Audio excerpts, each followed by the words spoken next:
This time on Highway Thru Hell. This one's gonna be a challenge. 5 wrecks in 1. How the hell did he do that? When a semi plows off a bridge, stranding holiday travelers. Be careful! And forcing Jamie's newest driver I hope John can pull this off. to take on a raging river. John! Up! Go up! With his recovery falling apart. On the Highway Thru Hell. The last line of defense is a heavy rescue team ready to tackle any disaster. Because closure is not an option.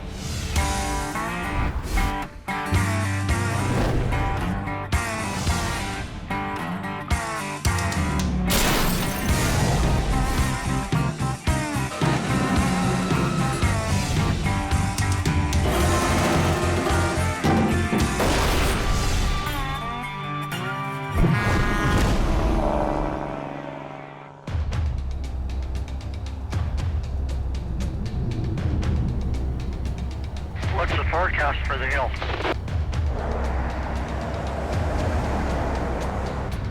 Well, it's bare and wet before, now it snows, so it's ice underneath.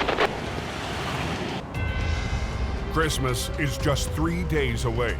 Now, this is Christmas. The busiest time of year on BC's Coquihalla Highway.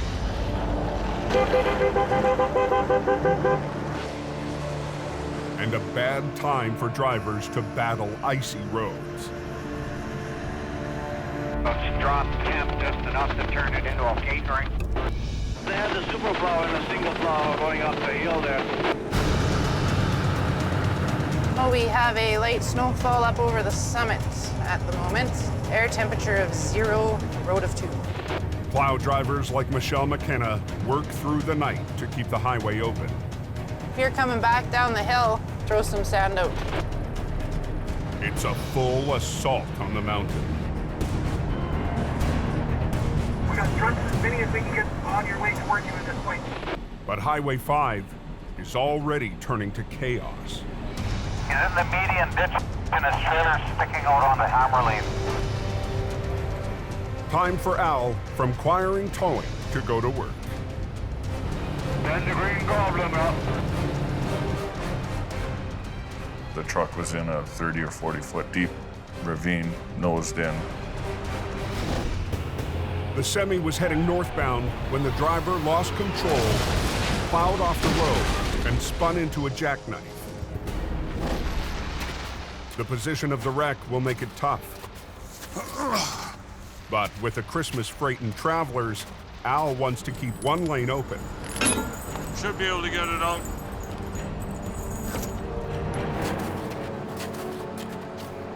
I'm just waiting for Gord to come and grab hold of the ass end of this thing.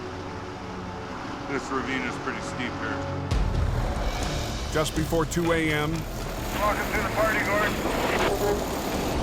Al's partner, Gord Boyd, pulls up to the scene. We got a truck and trailer in the ditch facing the wrong way. Their biggest challenge will be keeping the fully loaded trailer from tipping onto its side. This is gonna be fun. Al will rig 2 lines to straighten out the rig. Gord will pull on the back end and redirect a second line via Al's bumper to hold the semi upright.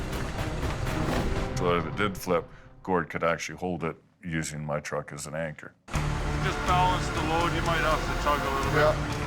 Yeah, ready? Let's see if we can finesse this puppy out of here. You had to have 2 points pull. You had to have pull from the side, and you had to have pull from the back. You could not have done that with one truck.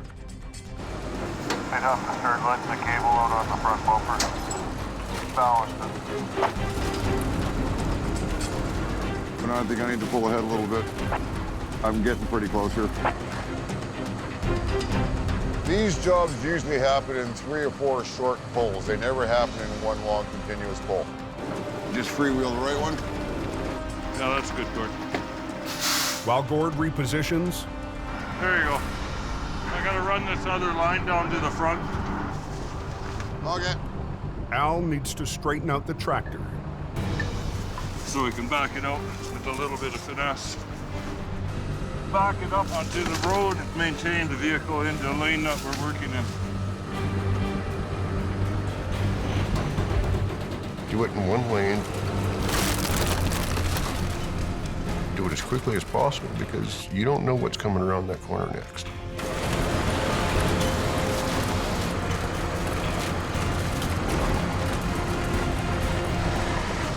Okay, say when. I think you're pretty good there, Gord. Absolutely amazing what you guys who know what the hell they're doing can accomplish. I'm just glad that you were here. Yeah, no. We never had traffic stopped once. We did that job in one lane of traffic, and the truck was still drivable after we got him out.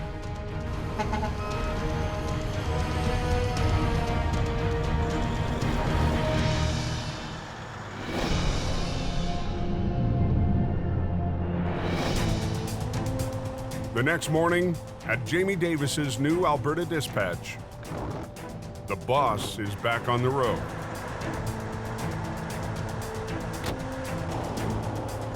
This is the first time I've been in the rotator in 6 months. The last trip before I shut down for Christmas. With the holidays, Jamie is short-staffed, and he's got a long list of towing jobs for his regular customers around Edmonton. It's a chance for me to jump in the truck and just go do a job. And it happens to be the coldest day of the year because it is cold. There's a double B-train tanker in the ditch. An overnight storm has left wrecks all over the roads. They said there was a big wreck between the 11 and the 11A. Semi versus a car. That's a major job to pull that out of there. But Jamie's too busy with simple tows to tackle any big recoveries. It just beats a guy up driving by all these crashes, but I got my plate filled, so I got my jobs to do, and that's Alberta. Very icy right here. It's a pretty treacherous day. Feels good to get back in the truck again, you know. But this weather is tough, even on Jamie's most powerful wrecker, the rotator. All the hydraulics are moving so slow. Even with the pump on and running. When it gets that cold, things don't move in a hurry. Here we go. This is the kind of day where things will happen later in the day. With Jamie tied up in Alberta, he'll be counting on his BC crew to deal with any wrecks back home. There's so much going on, it's almost overwhelming for me. I have to trust that these guys are going to do the job for us.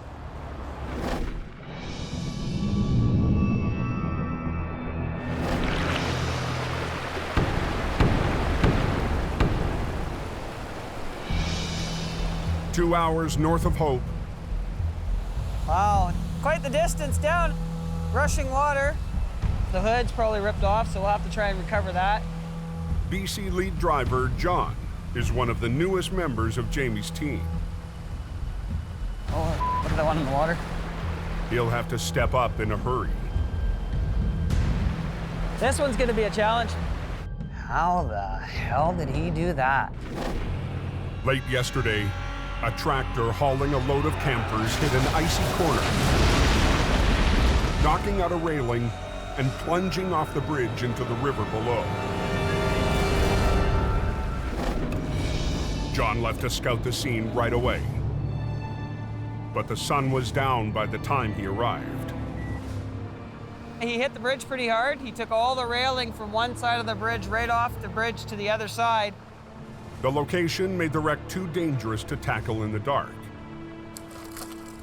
Drivers have been stuck all night.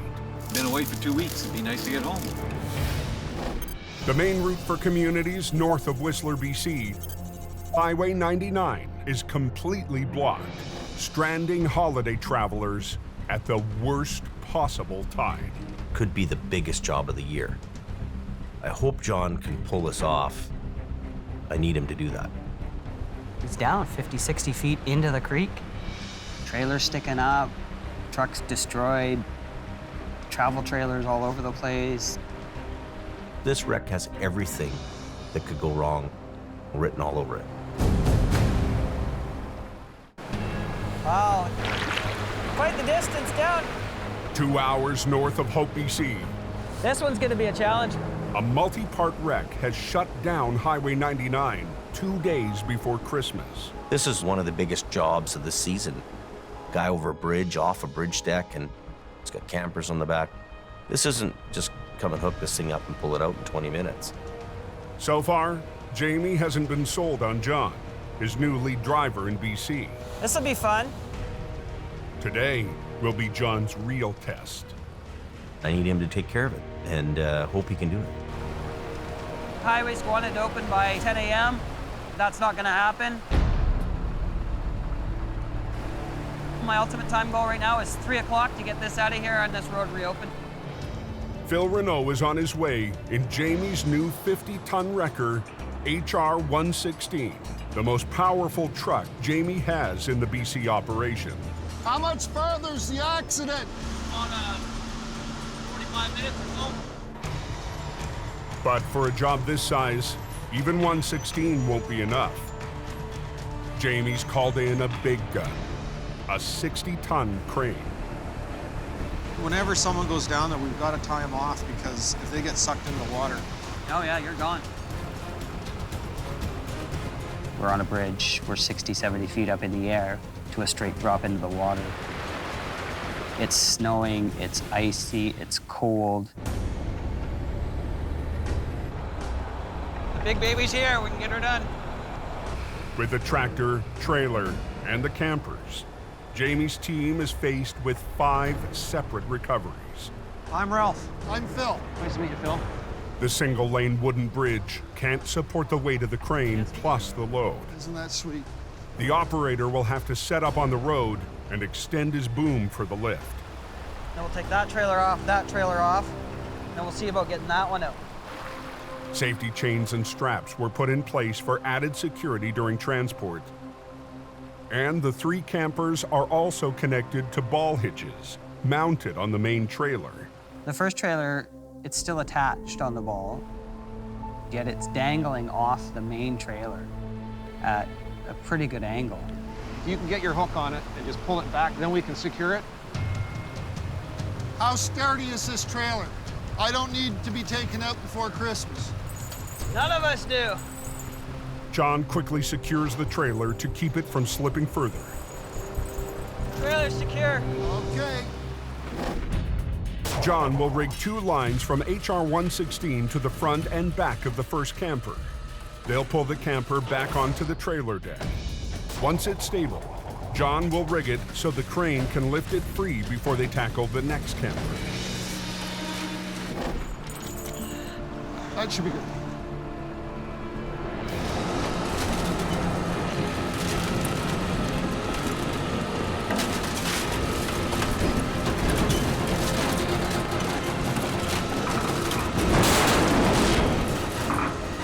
Let me know when that tire touches.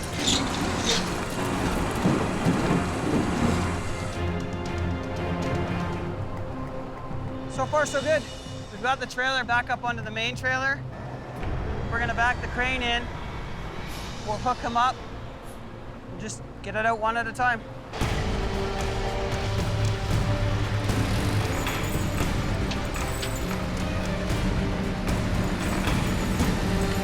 Hooked around. That's perfect, buddy. Clear! Stand clear! They're hoping to wiggle and muscle the hitch free to get the camper off the deck. The ball looks like it's close to snapping out.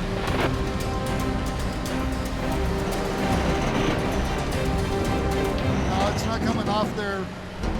Let me come down and take a look. Like that lever's got to come up. Yeah, I hear what you're saying. Someone has to go down onto the wreck and release the hitch. If it's gonna go that way, so stay upstream of it. I'm the head guy in charge, and I've always been taught in life, do not assign a job to somebody else you're not willing to go do yourself. Do you think I've done this before? There's always a risk. Once you hit it, it could pop off right away. I have a 3-pound sledge. You want to try it? If you lift it and pound it with the hammer on the front, Released. you come loose? It's out. Perfect. Okay, before you do anything, let me lift. Yeah. Well, before you do anything, let me get out. Yeah. Okay, coming up, guys. How's it looking? It's not a ball. Keep going. Heads up.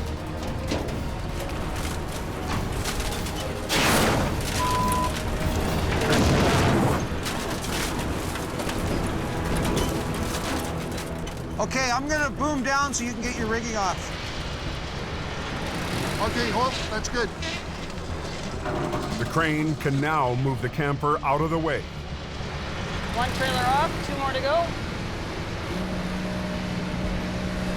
Bring it down another 4 feet. John rigs up the second camper for the crane. You okay? Yep. Good.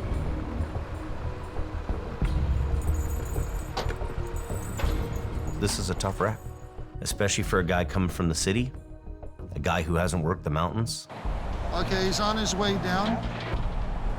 Once again, John will have to release the hitch by hand. My feet are braced on whatever I can brace them on, and if I slip, I can slide right underneath this trailer and straight down in the water. It's dicey for John because he's right in harm's way. You just be careful. 160 miles southeast, Ken Monkhouse is heading to a call up a remote logging road. Me and my Forest Service roads that I can't seem to get away from no matter what I do.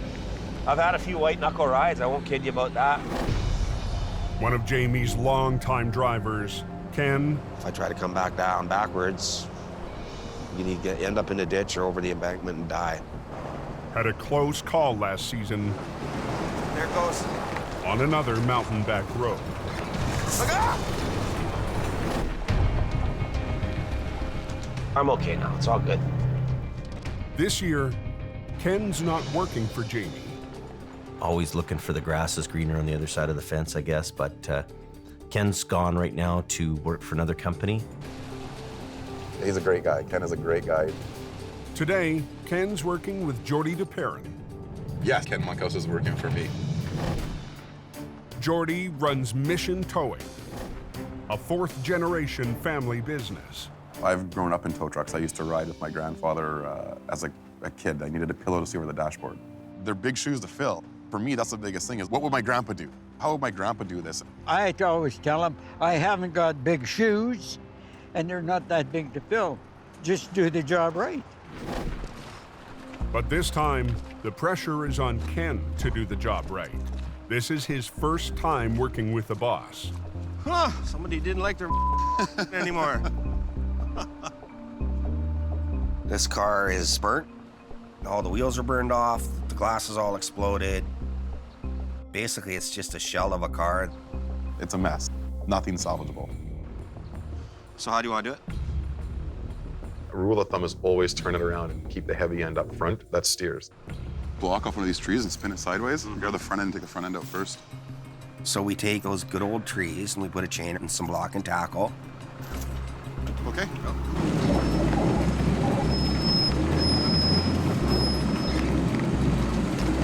Take it right to you. Beautiful. Right there. Now it's facing the right way. Once we spin it around, we've got to get up to the main road out of this little goat trail that we're in. Good enough. Good there? Beautiful. It's not going to stay on the wheel dollies getting it up this hill. We're going to have to be a little bit crude and drag it up to the top of the hill.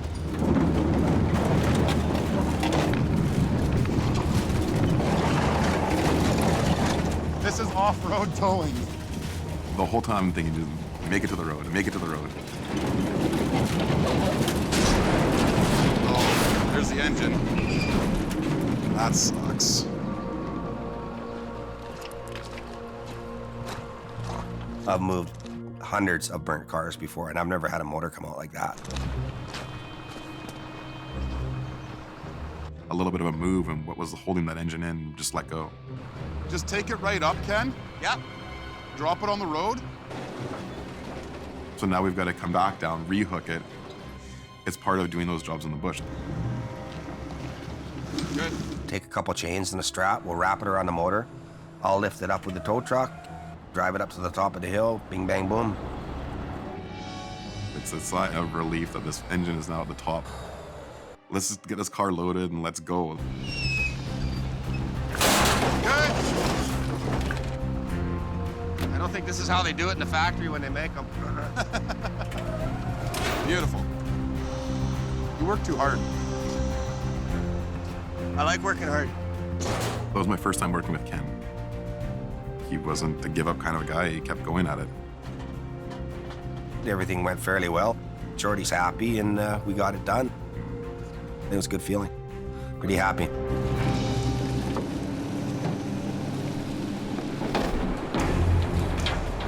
At the bridge, John climbs farther down the trailer deck to unhitch the second camper. We can't rush this stuff.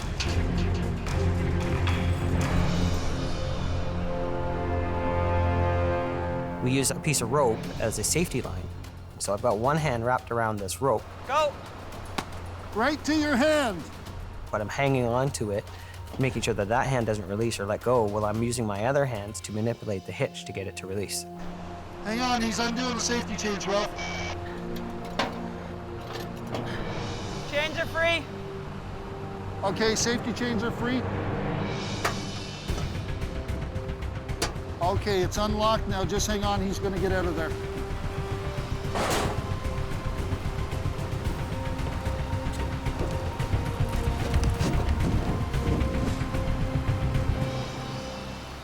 We got the hitch off, and then I actually had to cut the strap on the other side of the trailer.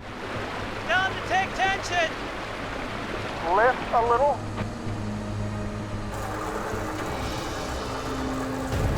Okay, hold it right there. Hey, hang still! Here I am underneath this trailer, so I gotta make sure that the crane's got all this tension. If I cut that strap sitting underneath it, and he's not secure. John! On BC's Highway 99. I guess you have no idea how long it's going to be closed, eh? I see Jamie's Thunder up there. Holiday traffic has been at a standstill since last night. Jamie's guys are on that one. A tractor trailer carrying 3 campers burst through the guardrails on a single-lane bridge and landed in a rushing river.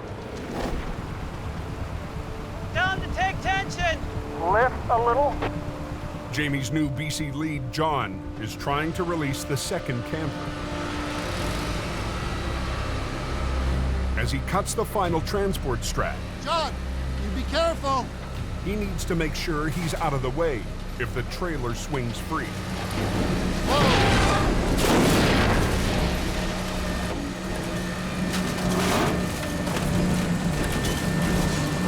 Can you come towards me a little bit? Okay, I'm clear. Highway 99 has been closed for almost 20 hours, and that's weighing on John. Being the new guy, there's a lot of pressure on me to get the job done on a timely manner.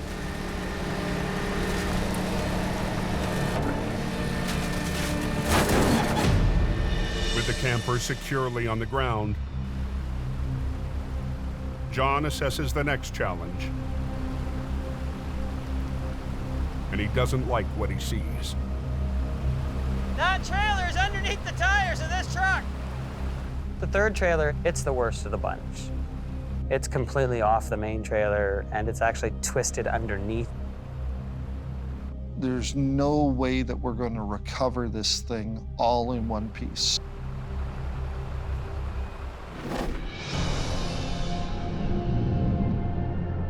140 miles south. Ken Monkhouse's boss, Jordy, is en route to another recovery. We're climbing the Chehalis Forest Service Road, which is a log road that goes straight up this mountain. We have a customer that went up here fishing, and a freak snowstorm hit. The truck slid, and it's gone over the bank. Luckily, he's okay. How are you? Good, how are you? Good to see you. Wow. But the truck is far from okay, and it's stuck in a bad spot. It's pretty intense. It's a little bit more of just a little recovery. It's quite challenging, actually, looking at it. Problem is all these trees that have fallen here. Trust me, I hit them all on the way down. I believe it. Wow, you're lucky. I'm going down the bank and I see all these trees and stumps sticking up. I'm looking at the angles of the path that's got to come up, the trees, the stumps that are sticking out of the ground. It's like a path that goes straight to where my wrecker's sitting. I've got one shot to put this thing onto its wheels. If I don't put this on its wheels right away and it drags over 5 feet first and then flips onto its wheels, it's gonna make my job a lot worse. Unreal. That is definitely a challenging recovery. With Ken Monkhouse taking the burnt-out car to the scrapyard, I want to be right in the boom, like right here. Jordy's brought a young mechanic with no towing experience to help out.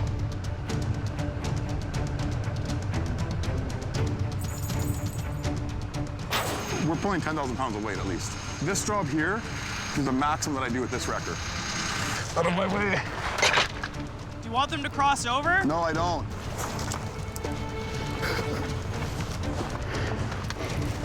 Oh my goodness. This terrain is just absolutely crazy to get through. Jordy rigs to the pickup suspension. Okay, let's go back up. I have one chance to put this truck onto its wheels. It's got to land on its wheels. Physics are right, it should flip.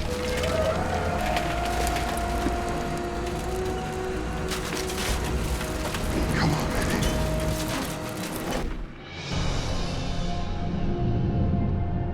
Back on Highway 99, Jamie's crew is looking for a spot to chain up the third camper pinned under the trailer. You couldn't have put it in the faster water. I can get on the axle! Can ya? But time is not on their side. Almost there. Oh! Whoa. Darkness is just 2 hours away. Okay, he's got it around the back of the trailer, so now he's just got to figure out how to hook up. John now has to rig the chains around the axle so the crane can try to lift the camper. There's nowhere to step.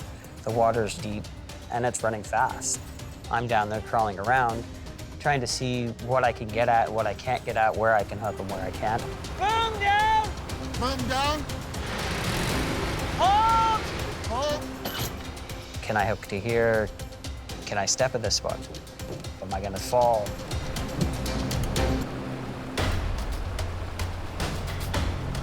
We hooked up to the axles, just like we did on all the other trailers. Up! Okay, go up. Thinking they would just pick it up and bring it out as it's coming up. Son of a bitch. Do I have it? You're bringing frame up only.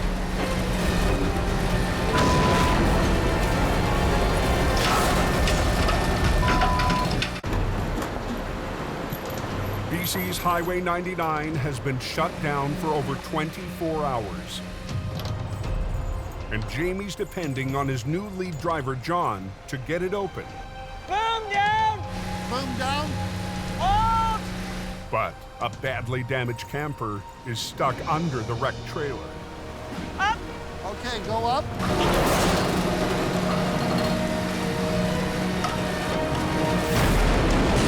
Son of a bitch. You're bringing frame up only, everything else is staying behind. It's just ripping apart. I'm shaking my head. Pieces of the trailer are flying out. Water's running so fast, they're gone before you could even think about catching them. Down! backed out. There's nothing we can do about it now. It's gone. Keep lowering. Oh! Whoa, right there, stop. After their failed attempt, John at least has access to remove the final safety chain. You be careful. The water gets him pinned against a rock and he can't get out, he'll drown fast.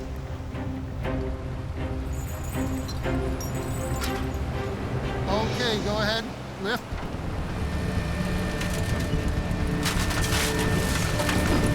Can you swing it towards the trailer? Forget it, it's okay, go ahead. These trailers are built as a unit. They're only made out of tin and wood. The trailer was so compromised, there's nothing to secure, so it just tore apart. The campers are out. But now Jamie's crew has to tackle the heavy part of the recovery with less than 2 hours of daylight. Working in the dark in a river, not gonna happen. I wouldn't do it. I wouldn't expect them to do it. Not safe. John wants to separate the tractor from the trailer and haul them up one at a time.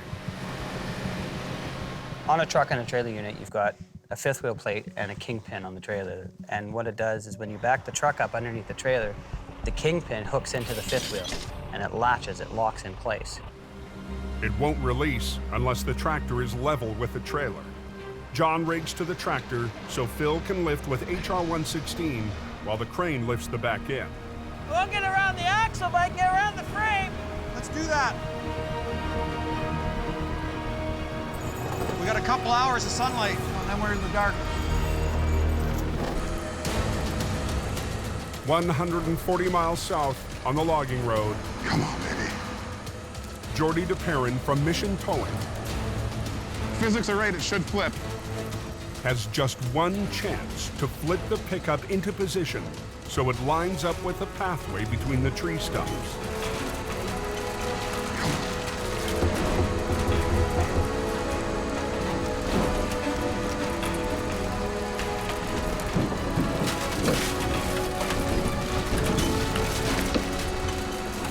There we go. The truck lands on its wheels. Inside my head, I'm just like, yes. That truck was in the perfect spot for the second stage of that recovery. But Jordy still has to get the wreck through a minefield of brush. So the thing right now, we're walking it over the tree. It's two lines, it's kind of walking over top of it, letting it roll over like it was driving over it. There's a path about 7 feet between these two stumps. I needed to come over top of this and ride through it. They used two lines, and I walked it, so the truck's moving a little at a time.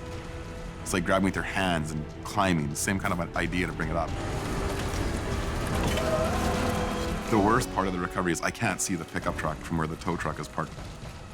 I'm relying on McLean, who is not a tower. Just watch it. I'm gonna lift. Should come over that log. Yeah. Let me know.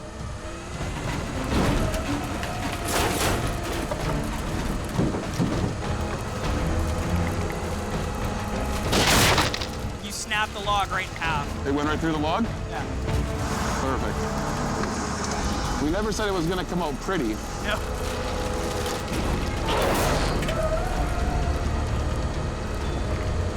After rolling his truck in last week's snowstorm, the pickup's owner sees the damage up close. That's my baby, and it doesn't look like it's doing well right now. Wow. You guys are amazing. Yeah. You're alive, you know, that's the main thing. Yeah. What wow. comes to mind right now? What do you think when you look at this after seeing it on wheels on the road? Oops. Right. I can't believe the brunt that cab took. And the fact you're still standing here talking to us about it, that's the other crazy part. I'm very, very fortunate. He's very lucky that the situation worked out as it did. So well done, McLean. Not bad for a rookie. Yeah, not bad for my first time.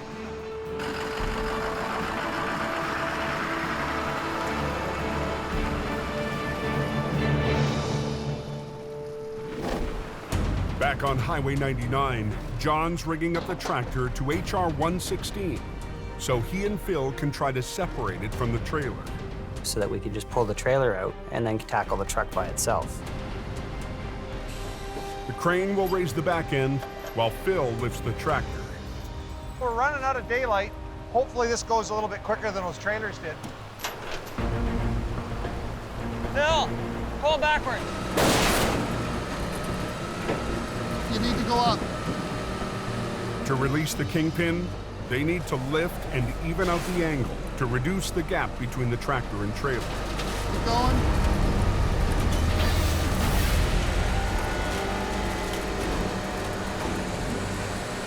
Okay, you're clear of the post. They've leveled it out as much as they can. But as John tries to release the fifth wheel plate, It's just too much torque or pressure. Either the trailer's twisted in such an angle, the truck's twisted in such a way, it's just not gonna release for us. John re-rigs for a better angle on the lift, and they try it again. Get out of there, just pull it up a bit and see what happens. Pull it up a bit.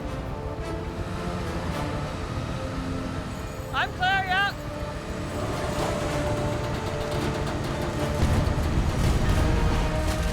Watch yourself, bud. Way too much gap.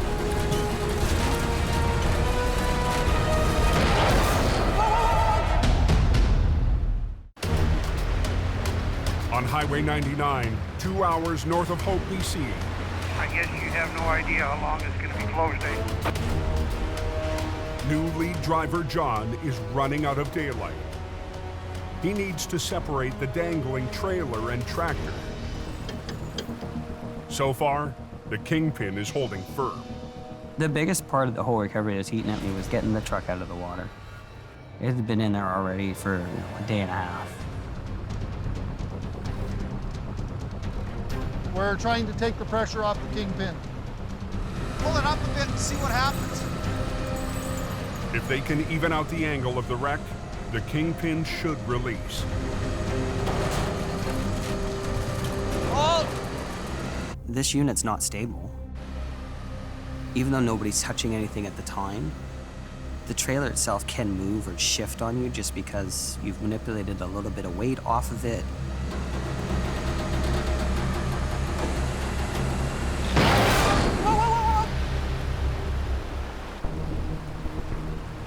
I didn't touch nothing. Pull it up a bit.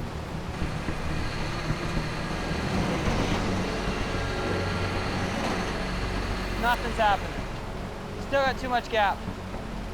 There's too much downforce angle on the trailer towards the truck.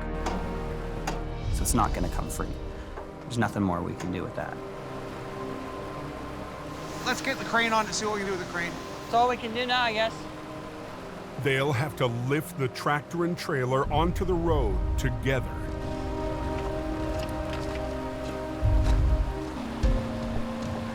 And we're going to move the crane closer to the bridge.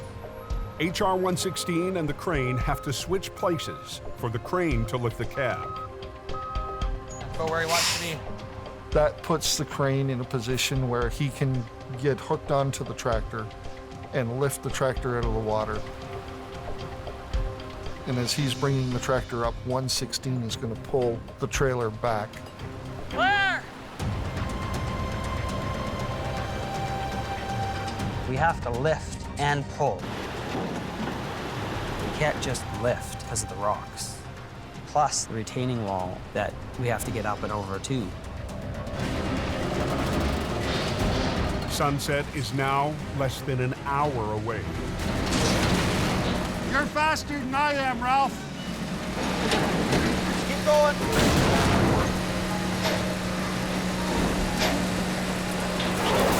Halt! The box is caught on that post. With it being up against the pylons, it created more of a problem for us. We're gonna have to move. HR 116 has to reposition to get the trailer away from the post. You just got to do stuff to make motion forward, right? Something ain't working, just change the plan. We'll just have to keep positioning ourselves every once in a while. Okay, lift up.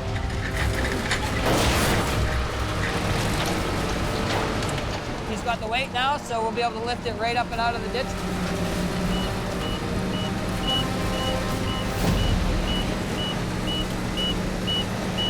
I'm standing by the crane. I'm hearing the alarms. If the crane surpasses its capacity, an alarm will sound and the crane will shut down, or much worse. This operator narrowly escapes with his life.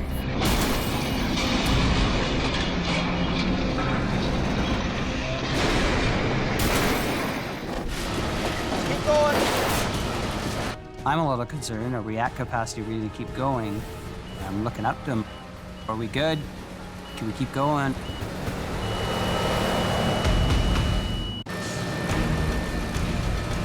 Keep going.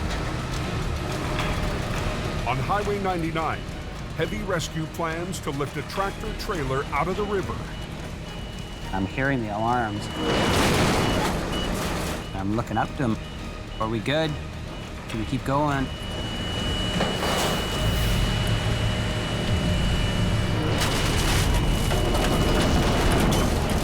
It's just too heavy. I'm trying to get it closer and I can't. The truck is too heavy for the crane to lift up the bank safely. Just get lined up so that you can get it so that it'll come right out this way. That might just give us enough. If the wrecker can pull the wreck in closer to the edge, the crane operator can retract his boom, increasing his lifting power. Snug your line up there a bit, and then I'll lift. With daylight fading, it's the last chance to get the truck out before dark. I originally told the crew that we'd be out of there by 3:30. It's hit 3:30 and we're still got more to get out.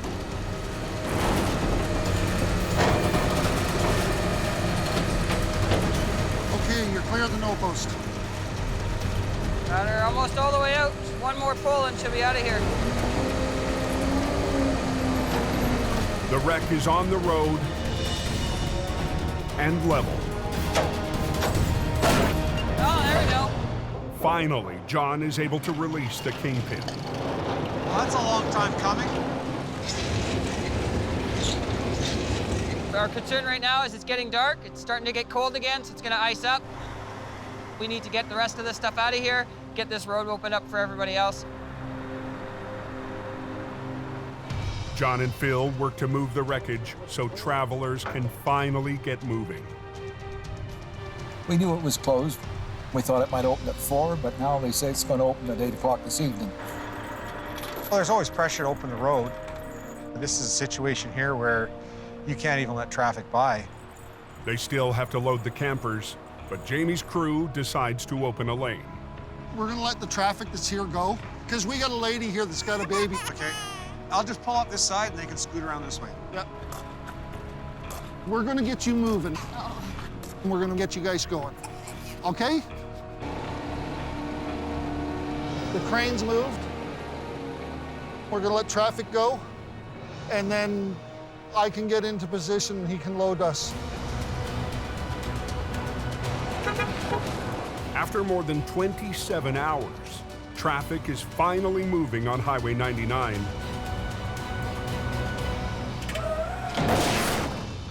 While John oversees final cleanup. John's working his way up the respect meter with me. Jamie's got his confidence in me, so I'm very happy for that. He's proven himself out there in the field. You know, you can't argue that. Have a Merry Christmas. Yeah, good job. Good job. It was a pleasure meeting you. We don't have to spend the night. No, we're out of here. We're gonna head home. It's exhilarating. We got the job done. We got the road reopened. The vehicles are loaded on the respective units. The trucks are ready to pull out. And everybody's gonna be home for Christmas. It's perfect.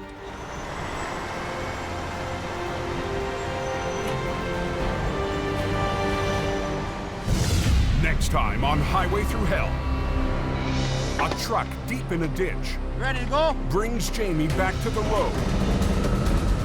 A mangled grocery trailer means a massive cleanup. Whoa! And a massive headache. You're pulling too hard. Al and Gord race against rush hour. Hey! Slow down! With an 80,000-pound load overpowering their wreckers. Come on! Don't stop!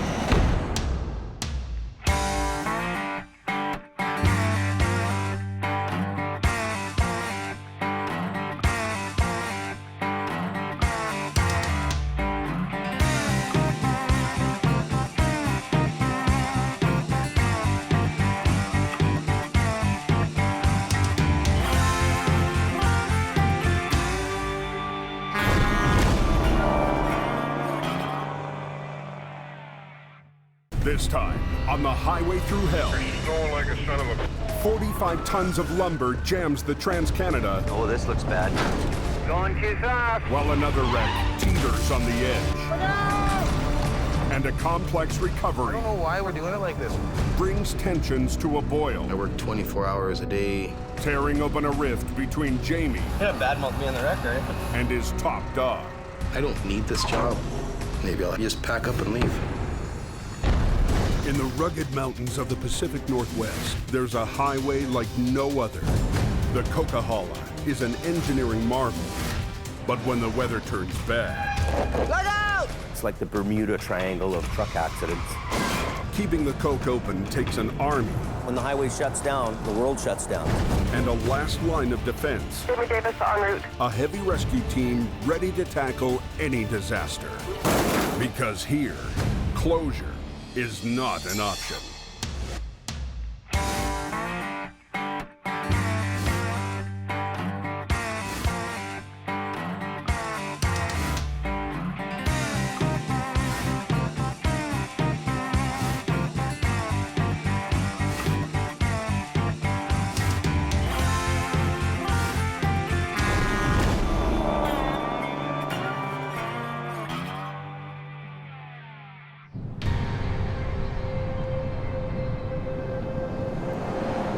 Heavy snow on the Coke has trucks diverting to Highway 1 through the Fraser Canyon. How's the canyon? But weather isn't much better there. From Smuzz of the Boston Bar, it's snowing like a son of a... You be sure you got chains on that thing? That's just a one set, but it'll do it. Anybody hear about the truck at Boston Bar that went over?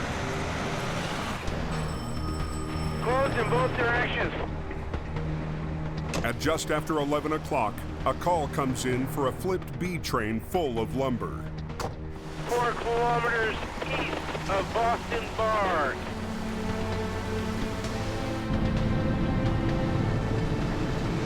There's a semi flipped over load of lumber, and it's blocking all lanes of the highway. Yeah, just another day for a tow truck guy. The wreck has closed down the Trans-Canada Highway just outside the town of Boston Bar. The weather conditions are really bad here, getting worse as we drive out. With snow pounding down in the canyon, the heavy rescue crew must be extra cautious. I mean, the snow's so heavy, there's like one lane in the middle of the highway here. That's the biggest issue here, is get there without dying. The different highways that we work on all have areas that people misjudge. You gotta have your wits about you when you're driving those mountain highways. That's how it is. The wreck happened on a notoriously sharp curve. Yeah, we're getting really close here now. It's not the first time heavy rescue has been here. This is at the same corner where another fellow died last season. Last winter, a truck lost control and smashed into a power pole, killing the driver. So this is some of his personal stuff, so we'll keep care of that for company. We'll probably send it back in a box for the company, and they can deal with what they can deal with. I'll keep this for him. Things run through your mind. You wonder who the person is. You know, does the person have kids? You know, is there somebody at home waiting for him to get home?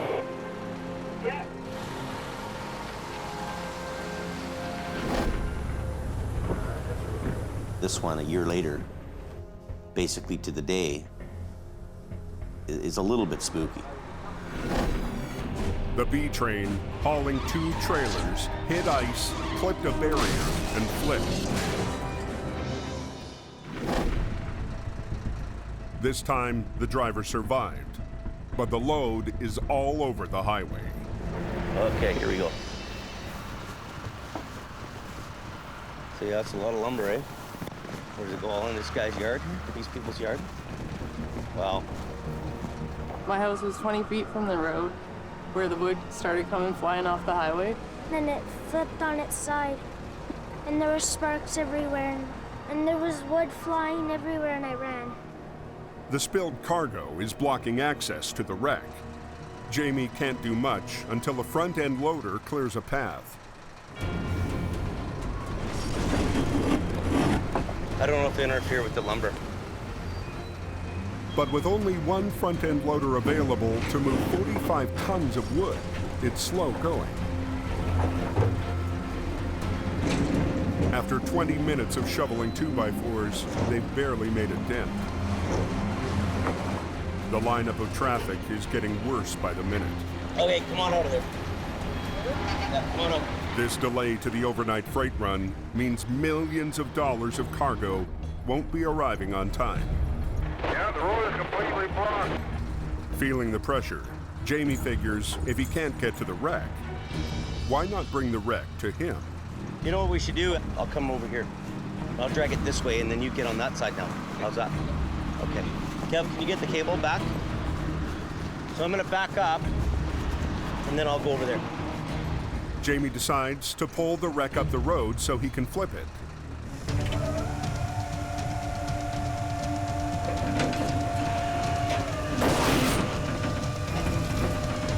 Getting off the highway like right now. But sliding a 15-ton truck on its side is a tough pull, even for the mighty rotator. What's it look like on the other side? Come to daddy. They get it clear of the lumber. Stop right there, stop right there. But now, they have to get it on its wheels. Throw the brake on, Kevin. Scott and Gord arrive just in time to rig up the wreck. It's right here, Adam. Is it? They can't disconnect the trailers while they're on their sides, so they'll have to flip the entire rig all at once. Yeah, I can grab the back one line on each, eh? I'll come right here, then I'll just get on the tractor. They've traded one problem for another. The new spot is one of the narrowest sections of the highway. If he goes over a bit... We're kind of having issues with space. We don't have enough room here to get the trucks in the right spot. Normally, they'd put their wreckers on either end, perpendicular to the wreck, but the road is too narrow. Jamie has to position both trucks near the front. It's not the ideal angle, but it's all he's got. I'll come right here, Jim. We can't get the trucks, backed in properly, and I'm kind of working alongside Adam. Yeah, just around the wheel in here. So both loops are here. To get a better angle, Jamie fully extends the rotator's 3-stage boom arm. Too tight, eh? Don't pull too hard, he's just winching it out. Good. You ready? They want the heavy cab to start flipping first and let it pull the 2 trailers with it. Last winter, it worked like a charm on another B-train wreck not far from here.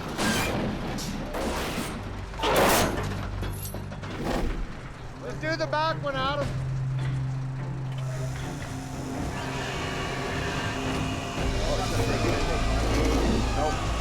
But this time, they're not so lucky. The snow on the road is keeping the wheels from digging in. I don't know why we're doing it like this. All we're doing is pulling the trailer over towards me, it's sliding. Why doesn't he go down? You want to pull down on that? It'll come, you just go ahead, I'll pull after. This isn't doing so great. It's picking and sliding. Its trailer's kicking out all the time. Why we want to run a line down low, maybe? Yeah, to what though? Adam and I can, usually spot what we're doing, and we're right on the ticket. But on this one, we're kind of a little bit off our usual game here. The tension between Jamie and Adam has been brewing for weeks. You can only go so much. I'm only one man. With Jamie spending more time in the office, Adams had to take on more responsibility on the highway. If I pull my socks up anymore, I'm gonna tear my feet out the end of them. They run me to my breaking point. I work 24 hours a day, 7 days a week. What about me? I have a family, I have kids. Don't I deserve a couple days off? Woo. No, I'm to the point where if I don't make some kind of change, I'm not gonna be any good to anybody. 2 days ago, Adams skipped town without telling Jamie. Something just switched off in my head and I figured, I just don't want to do this anymore. Jamie and his top driver have barely spoken since Adam got back.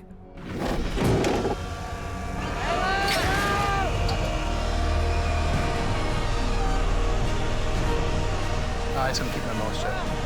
No comment.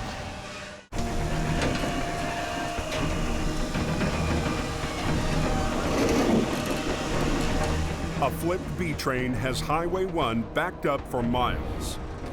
I don't know why we're doing it like this. Heavy Rescue is struggling to flip it back on its wheels. But on the icy road, it just keeps slipping. And Jamie's top guy is losing patience with the boss's plan. Why doesn't he just pull down on that thing? I'll get a chain and we'll anchor off to the back. New driver Scott Bird gets an idea. He re-rigs the cables to a low point on Adam's truck. Don't go to that leg, it takes all my weight off. This one? Yeah, I gotta go up to the top here. By pulling down instead of sideways, the back trailer should flip first, bringing the cab with it.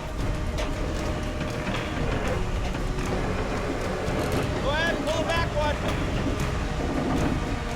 Look out! Look out, guys!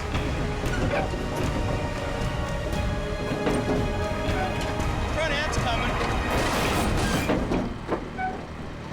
Just like that. Scott's idea pays off. I'm just gonna pull straight ahead, okay? Get out of the way. Minutes later, they get a single lane open. Highway 1 is now open, boys. It's getting nasty up there, too. But Adam is in no mood to celebrate. Well, let's go. Tie that chain to that hook. Kind of wanted to have a nice, relaxing night, but oh well. Adam and I, the only issues we have, we're having a hard time to communicate with each other, and it made for a bit of a rough one. You know, I don't even care. I hook on this thing and I'm done my job and going home.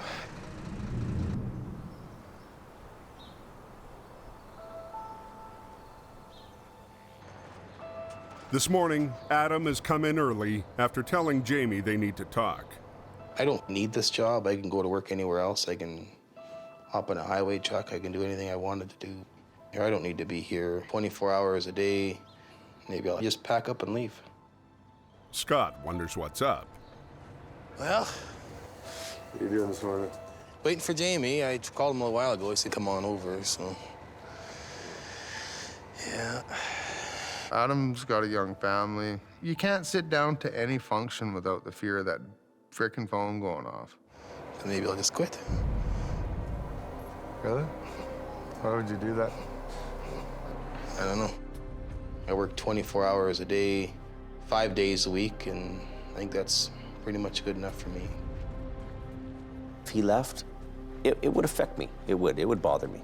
But there's a point where a person just says, hey, if he decided to do what he's got to do and he moves on, what can I do about that?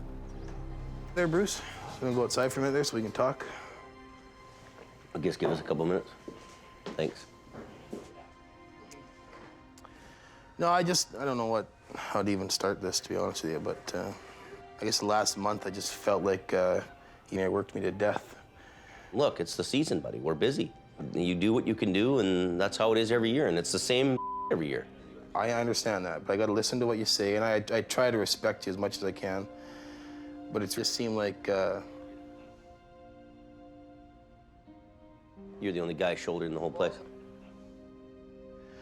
there comes a point where a guy has to have somewhat of a life. Yeah. I don't know if you agree with that or not. No. It needs to change the pace. Yeah. You went hard. for that month, and at the end of the day, you probably did the most of it. Yeah. I wouldn't want you to go somewhere else. So no, I basically just want to start having maybe a couple days off a week. I get where he's at.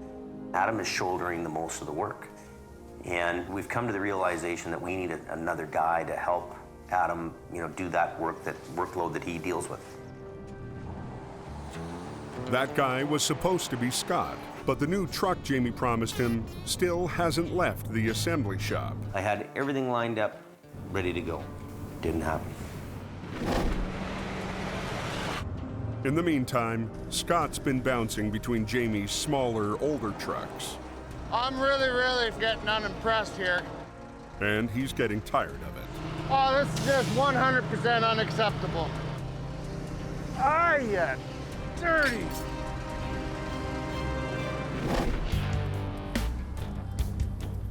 Today, he's driven to the assembly shop to check on his new truck's progress. Dwayne, you're working on the wrong truck, buddy. I know. Be right there. Gotta get you over here, Dwayne. So this is the truck. It has a 600 horsepower Caterpillar in it. It's got a 20,000-pound front axle. It's got 46 rear ends with lockers. The wrecker's brand new. It's a 30-ton Century wrecker. Every full load bell and whistle on this thing, it's got everything. Because it's never shiny, eh? Oh, it's gorgeous.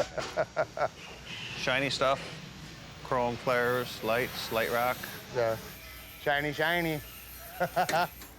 Makes a guy feel good running down the road, having a prime piece of truck underneath him. Yeah, but it's a touch screen versus Jamie's touch pad. So I got a little bit more Googleophonic than him. Good. Don't let him swap it out on you. Well, I won't. It was a beautiful thing. And it just made me a little bit more antsy. Let's just get in the truck and go. The only problem, it's still not ready.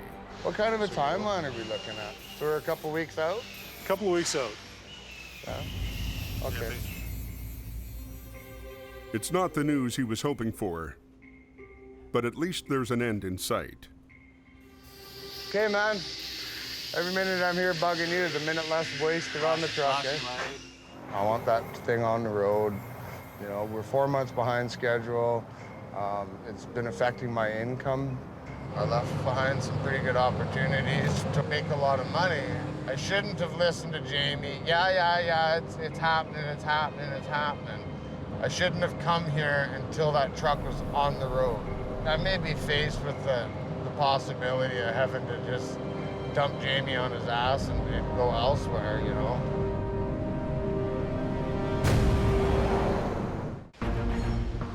New driver Scott Bird joined Jamie's team with the promise of a brand new heavy wrecker. What kind of a timeline are we looking at? So we're a couple weeks out?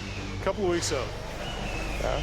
But it's months behind schedule, and Scott is losing patience. I may be faced with the possibility of having to just dump Jamie on his ass and go elsewhere, you know.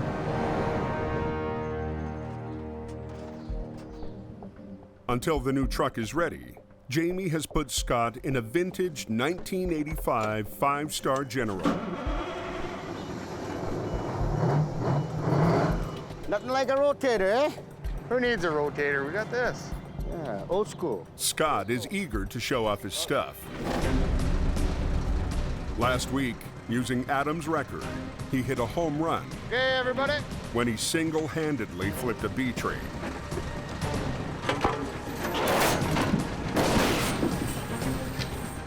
Textbook.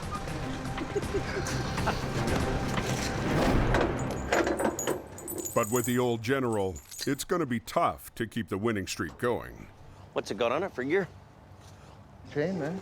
Those are old school. I think I might have to grab that up in mine. I don't know, it's kind of a cute little truck. You know, it's a hydraulic and it's a nice little truck. You know, it's kind of a good little backup truck. It's kind of a truck that you can use for a few weeks and at least make some money around here. Well, you know, one nice thing about it is it'll kind of fit in the gap on your museum pieces there. I'm not in my truck, I don't have my gear, it makes it really frustrating. Up on the Coke, yesterday's storm has passed, giving highway crews a chance to clear the snow buildup. From a big storm to clear skies. Higher up the mountain, a new danger is looming. We got a runner here. There. Something wrong? You see it? Last season, the coke was shut down when an avalanche hit the highway. Closed. High hazard. Highway's closed. These vehicles must be out of here right now. Avalanche observations, size 2 naturals and roads to granite. It's trending warm. It's the full-time job of a team of avalanche technicians, AvTechs, to keep the snow from reaching the road. They monitor the more than 50 active avalanche chutes that stretch above these mountain highways. Here's the snow shed over here. These two paths are a real concern for us because this is often where traffic gets backed up. Their exposure to the avalanche hazard goes up exponentially when you stopped. Just yesterday, there was a deposit that was 60 feet from the road. It's not just an office job. Today, they need to get a closer look at a section of the snowpack, 1,500 feet above the highway. And there's only one way to get there. All right. We're gonna go right through here? Yeah. What do you think? Dig above that little tree? Yeah. Snow piles up in layers of different densities. There's a slight layer in here. Avalanches happen when a heavy layer breaks free of the snowpack underneath. The area is known for getting a meter or more of snow overnight. That'll produce avalanches relatively quickly. 17 to 38. 17 to 38. What they're looking for is a weak layer. Let's call them 2-3. 2 to 3, okay. If they find evidence of instability, And got it away. they could drop percussion bombs to trigger a controlled avalanche. For right now, the snowpack seems stable. Guys ready? The AvTechs will keep a close watch on it. More weather is on its way.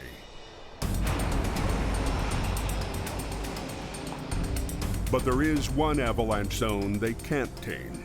At the bottom of the Smasher, the highway passes under the Great Bear Snowshed, a reinforced concrete tunnel that allows the biggest snowslides on the Coke to thunder safely over 6 lanes of traffic. Today, an accident inside the snowshed has left traffic exposed and at risk. That's very dangerous. With respect to avalanches, we would try and actually get most of the volume moved through as quickly as we possibly could. A pickup spun out on the icy snowshed floor. An SUV swerved to avoid it, lost control, then hit the barrier and flipped. The RCMP has closed the road, but with traffic backing up in an avalanche zone, they want it open again now. Ken Monkhouse happened to be just up the road in his flat deck. With no time to call for backup, he's got to do this one on his own, and do it fast. You gotta roll this one over, go over, load the one over there, come back, load this, go up the hill. So we had a 25-kilometer long lineup, right down, almost down into Hope from the snow shed. To speed things up, he wants to flip the SUV and get it on his flat deck in one quick move. Big stress, lots of traffic, lots of people sitting trapped.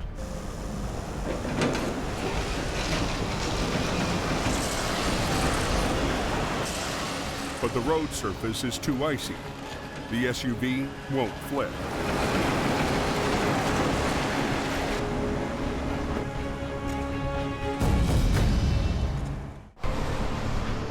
A long line of cars is backed up in an avalanche zone.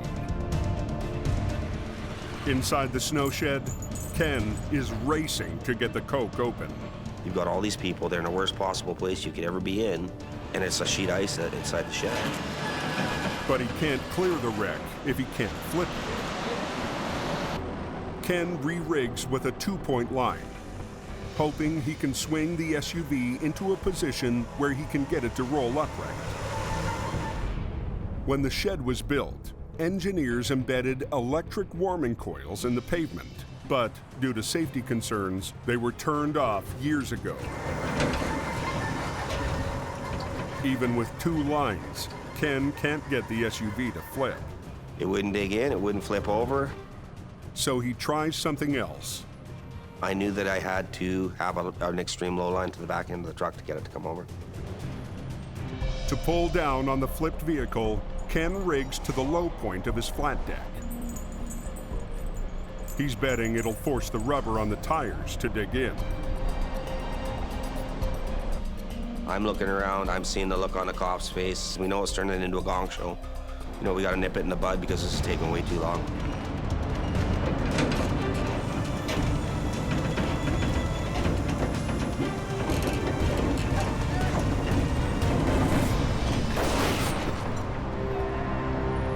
It works. He quickly gets the other vehicle on his flat deck, hooks up the SUV, and the highway's open. It was extremely embarrassing that it took me as long as it did. I've done recoveries like that in 3 minutes. It was still a win. Nobody got hurt. Everything got done. Nobody got killed. No avalanches.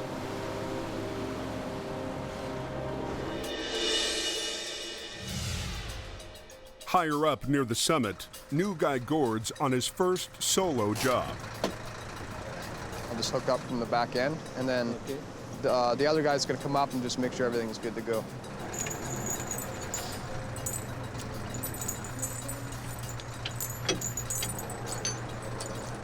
I mean, I'm not used to being up on the hill like that, right? It's my first winter ever. So, I mean, I'm thinking, oh, how should I hook it up? These gloves suck. They're actually freezing. My hands are sweating, so they're starting to freeze, yeah. Ken stops by to check on his apprentice. Oh, I got it all hooked up, just making sure you have a look at her. And when I started driving tow trucks, most tow truck drivers were big, hairy guys, leather vests, lots of rings, lots of yelling, lots of fighting and crap like that, and I wasn't like that. I looked out for the brake lines and everything. It's good, buddy. When I look at Gord now, I see myself, 25 or 30 years ago. Whenever you tow four-wheel drive to the back, automatic or standard, always make sure it's in neutral, especially with the automatic. Okay. Okay, up a bit more. In neutral? Yeah, it's in neutral. In neutral? Yeah. Is it in neutral? Good. Turn the heat on, huh? Beautiful. All right. Gord definitely has the tow truck DNA. I wouldn't have second thoughts about leaving him on his own. Okay, it is gonna dog track a bit. Yeah. When you get to the brake check, just get out, feel the hub, make sure it's not getting too hot. Okay. Okay, buddy? Right on, thank you. Just go slow, take your time. Oh, yeah. He just basically showed me how to hook up, but I already had the right idea. This is what I'm learning to do, and this is what I want to do. It is pretty much like tow truck school.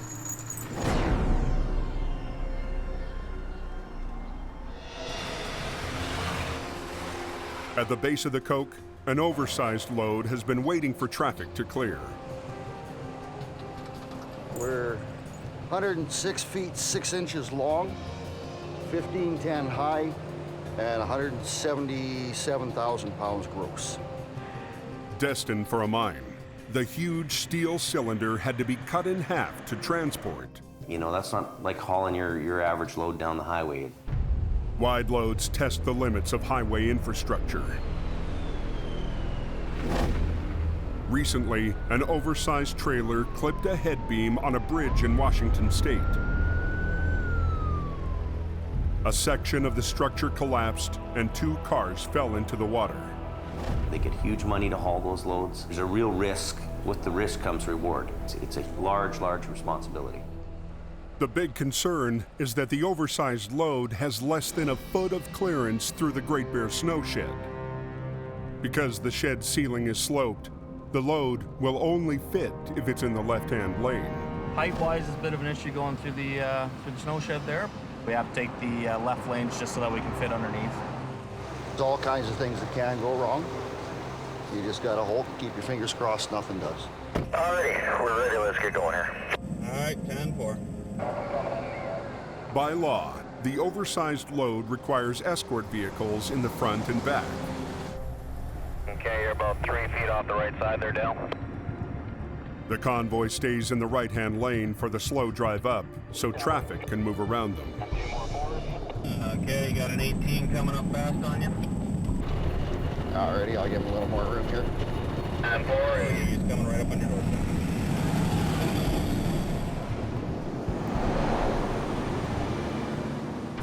The plan is to shift lanes just before they reach the snow shed. I'm going to be holding all lanes back for you, and nobody's getting by at this point. Alrighty, I'm just gonna keep this gear, this speed. Okay, that mobile parking lot's coming down on your left. All drivers northbound, we are taking up all lanes. Please do not attempt to pass. But just as the convoy tries to move into position,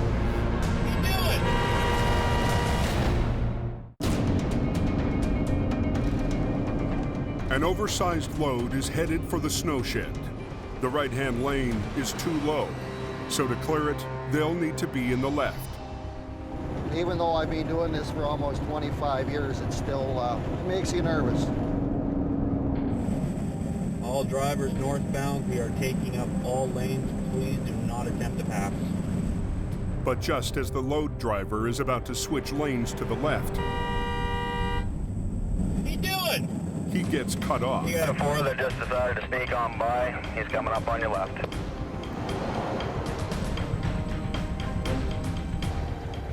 He can't stop, or he'll lose the momentum he needs to get up the hill. Got the 2 left lanes secured for you. We'll have clearance if we're lucky.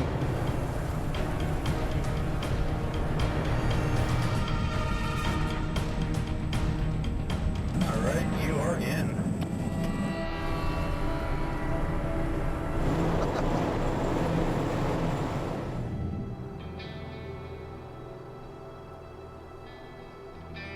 In heavy rescue towing, Sunday is just another workday.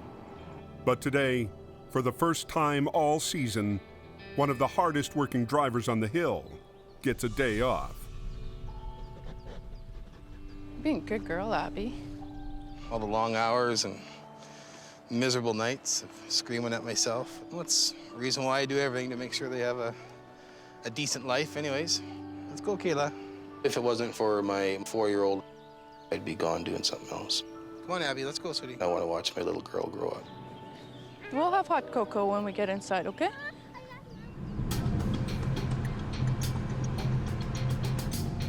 Adam's not the only one putting his family first today. Rookie driver Gourds traveled to the city to visit someone special. So what's happening? Hello. Come here. How are you? Yeah. Yeah? I haven't seen my daughter for about 3 weeks now. I think about it every day, right? Gord's daughter lives with her grandparents, so he can work and hope. Come here. Jump really high. As high as you can. Oh, yeah.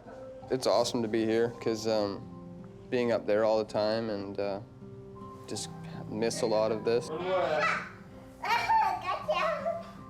Gets a little tough. Gotcha.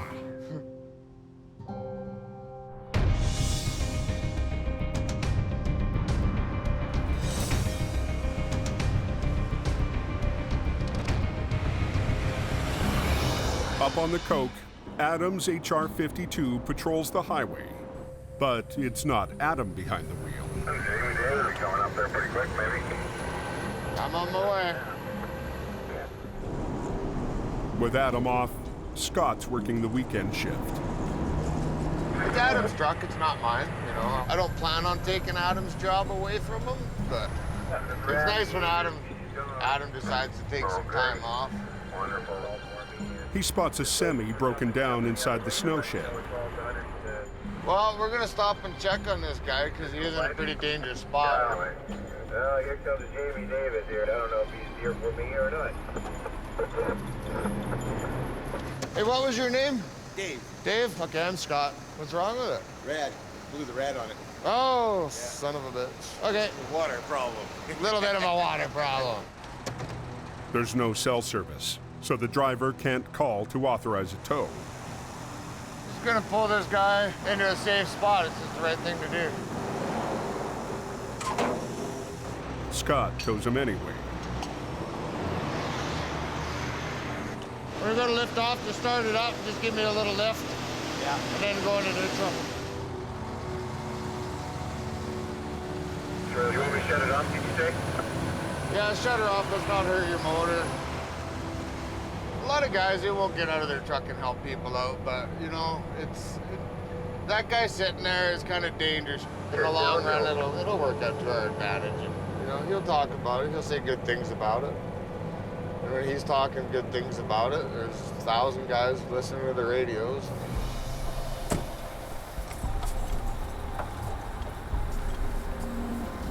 Okay, we're done. Can't help everybody for free, but it's nice to help some people now and then.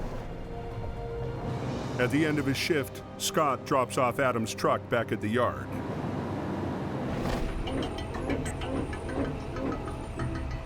No scrapes, no dings, we're all doing good. Little housekeeping, got a little bit of garbage to get out of here. I'll finish my move out in the morning.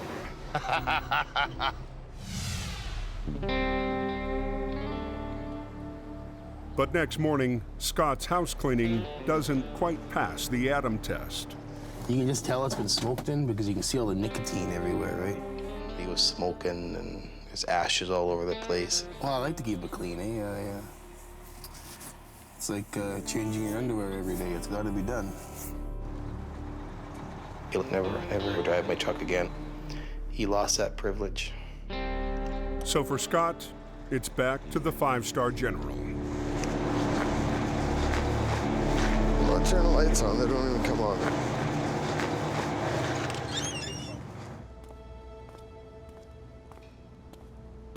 One of the main reasons why I came here is because I was told that I would be running a certain piece of equipment. Had I been offered the GMC General, I would have never come. Tired of eating bones, I want my steak.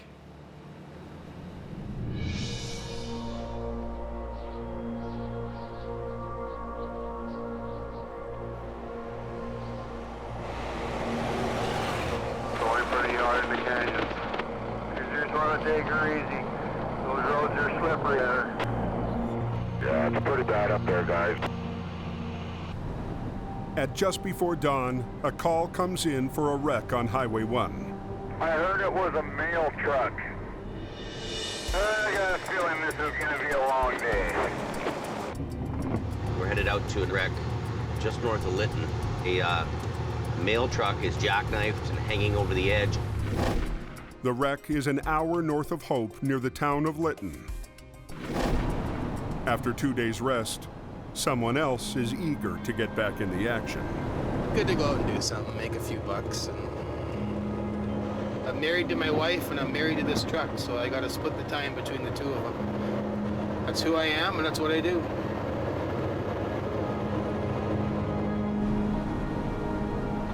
We're just on bare bones, guys here, me and Adam, and no helpers.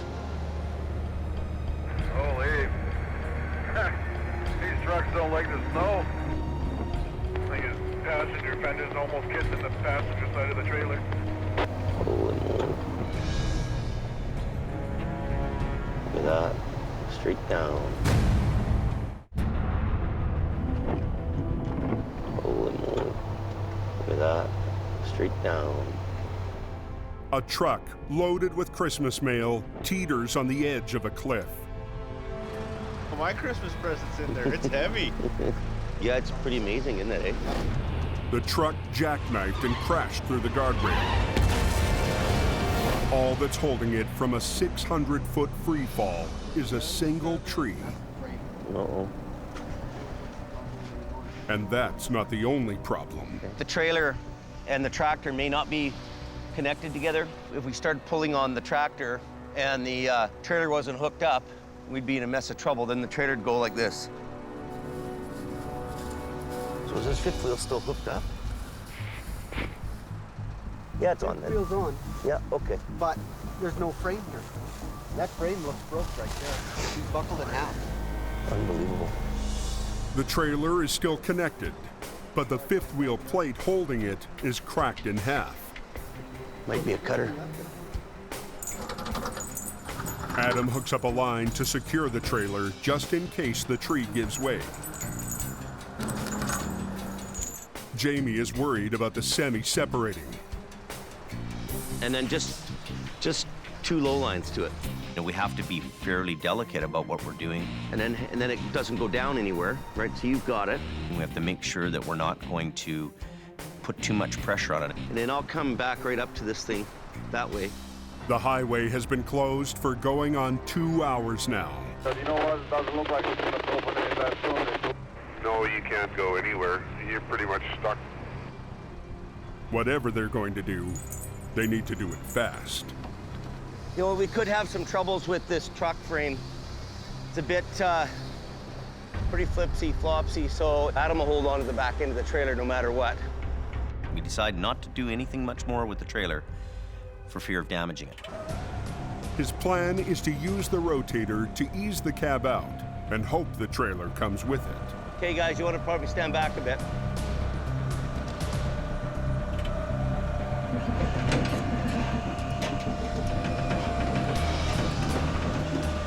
Better let you pull it. Pull back a bit, yeah. Hey, hold on to it. Hey, stop for a minute. Is that thing hammered? The cab's rear axle is broken and dragging. You know, the axle is actually rolling underneath it and creates more resistance. Hold it. Come and hold it.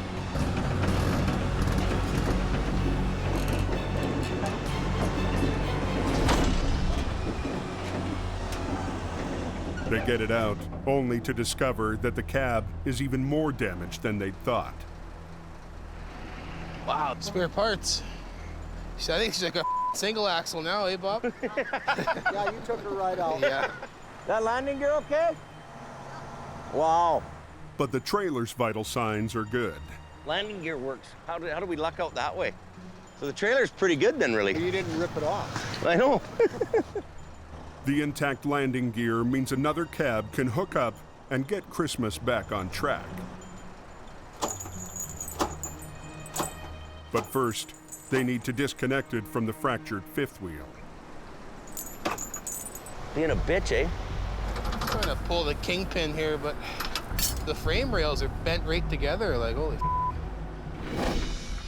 Jaws lock around a kingpin, linking the trailer to the cab. When the lever is pulled, it should release the jaws.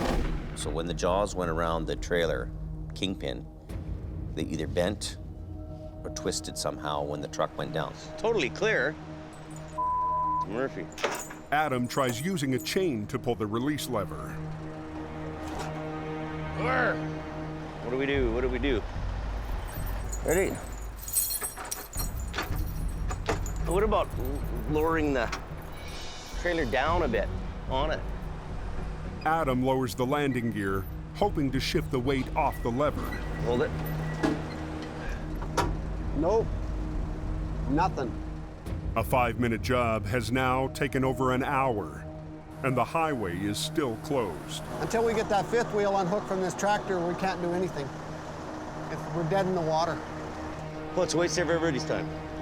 Keeps the highway closed. Gets Bob mad at me.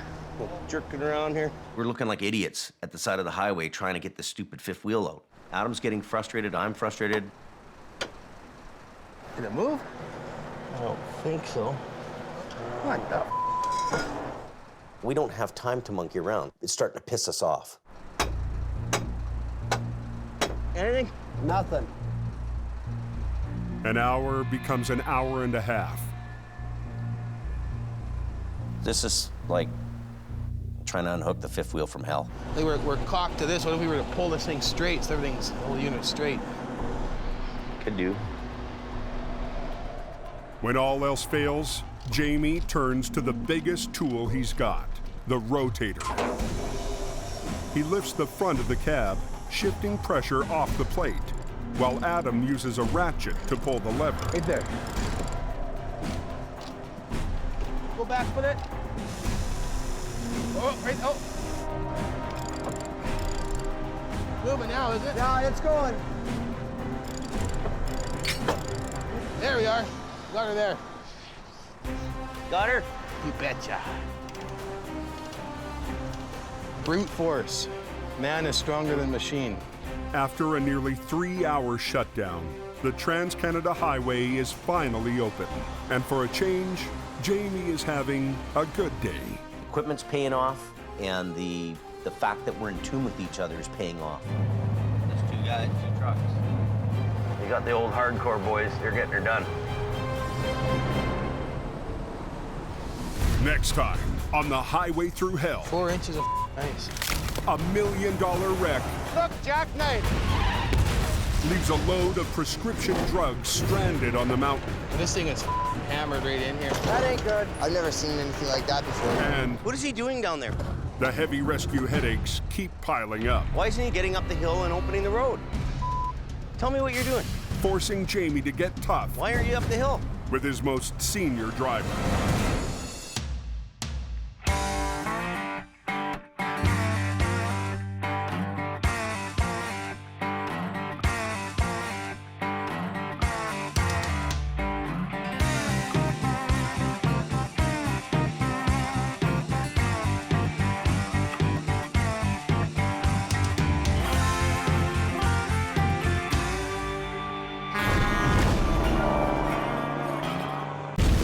This time on Highway Through Hell, burning rubber It's cooking. brings chaos to the coke and puts the crunch on Al.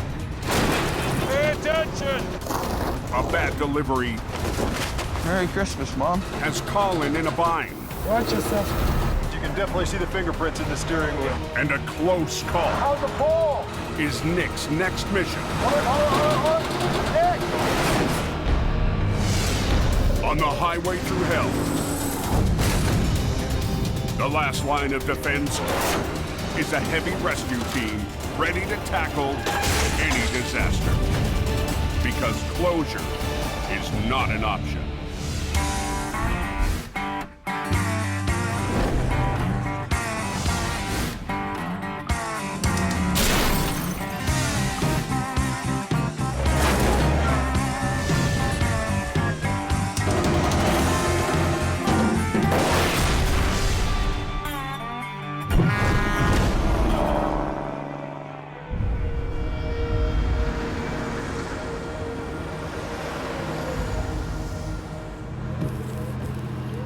What's the coke like? Snow all the way. It's beginning to look a lot like Christmas. Mid-December on the Coquihalla Highway. They're calling for over 20 centimeters of snow and slush up there tonight, guys. The holiday season doubles traffic to more than 10,000 vehicles a day. You'll get bad weather conditions, lots of transport trucks moving freight. The whole thing can add up to a really bad day sometimes. There's 3 or 4 trucks all caked up halfway down the hill. What a way to start their Christmas holidays. By 8:20 p.m., jackknife semis have paralyzed all southbound lanes. Until we can break that logjam southbound, they're gonna have troubles. Highway Supervisor Richard Enns has called in heavy wreckers to clear the mess. Acquiring towing, he's put in a hard day here. He's been very, very busy. I saw Quarren on his way down there to trade him out. Al Quiring's been fighting to keep the road open for 15 hours straight. As the holidays ramp up, the traffic's building. And if you don't get traffic cleared right away, those problems can multiply. The jackknives are on the downhill stretch of the Smasher, the steepest part of the Coke. Come on, hop in. The easiest way to drive this thing is behind the seat. For Al, sometimes the fastest way to clear the road is to be a driving instructor. Start it up, turn the wheels hard to the right. Give it a little reverse. I just start talking to him. Come on back. Crank it hard. And give him advice on how to get that semi down that hill. You want to get right down in beside the guardrail here. Keep coming. Okay, you got it from here, buddy? Yeah. Have a good night. Okay.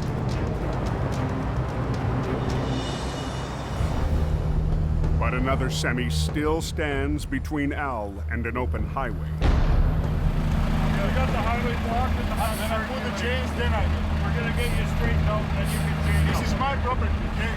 Yeah, but you're on somebody else's highway. The trucker was going downhill when he lost control. Now the driver insists on chaining up before letting Al straighten him out. He's telling you that he's gonna close the whole road for no reason. 10 minutes, just no wait.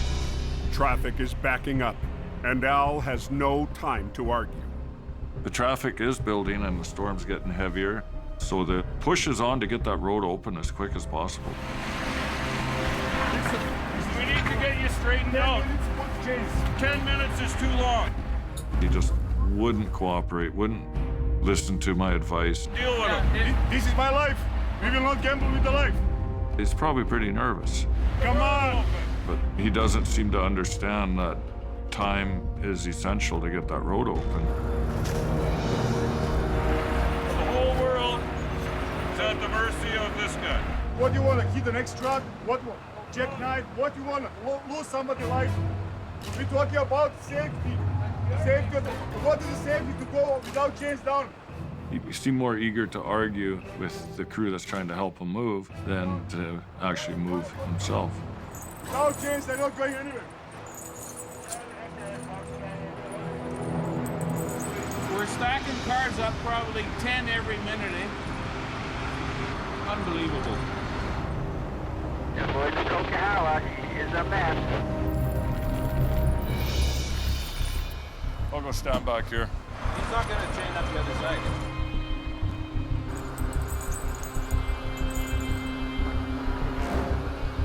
So you're going to have to start following instructions. Charlie, Nick here. When did you come up here? We're having troubles with the truckers. Richard calls in enforcement. The CVSC, the Commercial Vehicle Safety Enforcement fellas, they're serious business when it comes to motor vehicle traffic.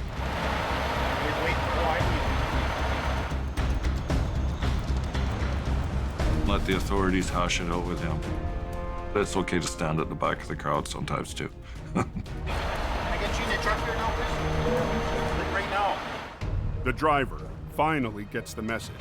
Just stay right tight against the guardrail. You'll have no trouble. There you go. You see, there's no problem. Just keep coming. You got lots of room. Just ease up, put it in low gear, and just roll forward. Keep going, keep going. Sometimes you're just happy to see a guy's taillights. Okay, buddy. Back to business.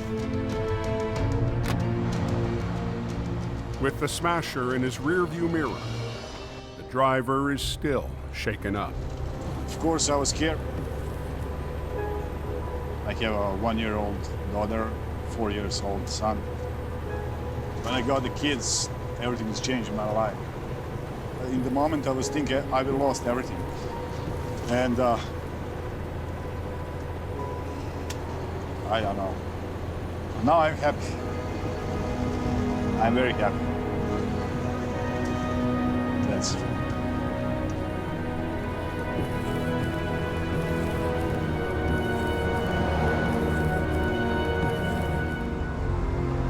Looking like northbound. I heard something about a closure at Coldwater. 10 miles up the highway, Apparently the truck's on the northbound side and it's on fire now. All trailers engulfed right now. a truck fire has brought all northbound lanes to a crawl. How did the driver make out? Truck driver was okay. The fire started after the vehicle jackknifed and the truck's battery ignited. They letting anybody buy that fire yet? No, you can't go anywhere. The Coke is backing up fast on the week before Christmas. It's gonna be a long night. And highway's closed northbound. Up at the last turnaround is Bright Creek. Okay, thanks a lot, driver. Jamie's lead flagger, Robert Muckwa, races to the fire. It's very important to have traffic control in place before the tow truck gets there.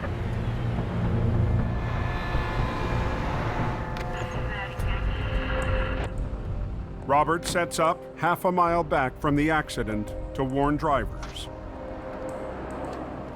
A lot of people are going home to their families for the holidays. Plus, we got truckers that are delivering stuff to stores and that for Christmas. The trailer is loaded with groceries. But with no firefighting service available here, authorities have no choice but to let it burn. Does anybody know if the Coke's open northbound? No updates yet. Trailer's still up in flames. We were assessing this trailer to see if that wall was going to collapse, but it seems like it's holding. As the tires heat up, I just don't want it to start popping off those tires. Right. there's a risk of explosion. We don't want any injury or property damage of a vehicle going by.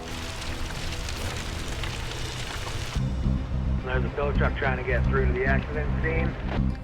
Robert may be running traffic control, but the raging wreck Hey, buddy. Come on. Good, good. now belongs to Al Quiring. Yeah, it's cooking. It's cooking. The rig is owned by a Quiring customer. So tonight, for the first time, Jamie's head of traffic works for Team Green. I'm not biased. He was available, and I needed a traffic control, so Robert was a good choice. I sent Robert up there to give Al a hand with some flagging. Merry Christmas, buddy. To relieve the backlog, We can probably get them squeaking by. One at a time, just tell them to go straight through. Yeah. police decide it's safe enough to let one lane of traffic through. How about it, guys? Are we on the move from this accident scene northbound? Yeah, you guys are. But if the burning wreck gets too dangerous, they'll shut the highway down. Thank you very much. Have a good Christmas, guys. Right now, it seems to be just a steady burn. We're just trying to clear out as many vehicles as we can at this point in time. At 365 degrees Fahrenheit, the tires will blow.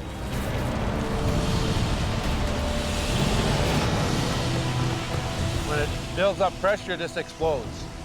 You can hear them. Just wait for the slow down.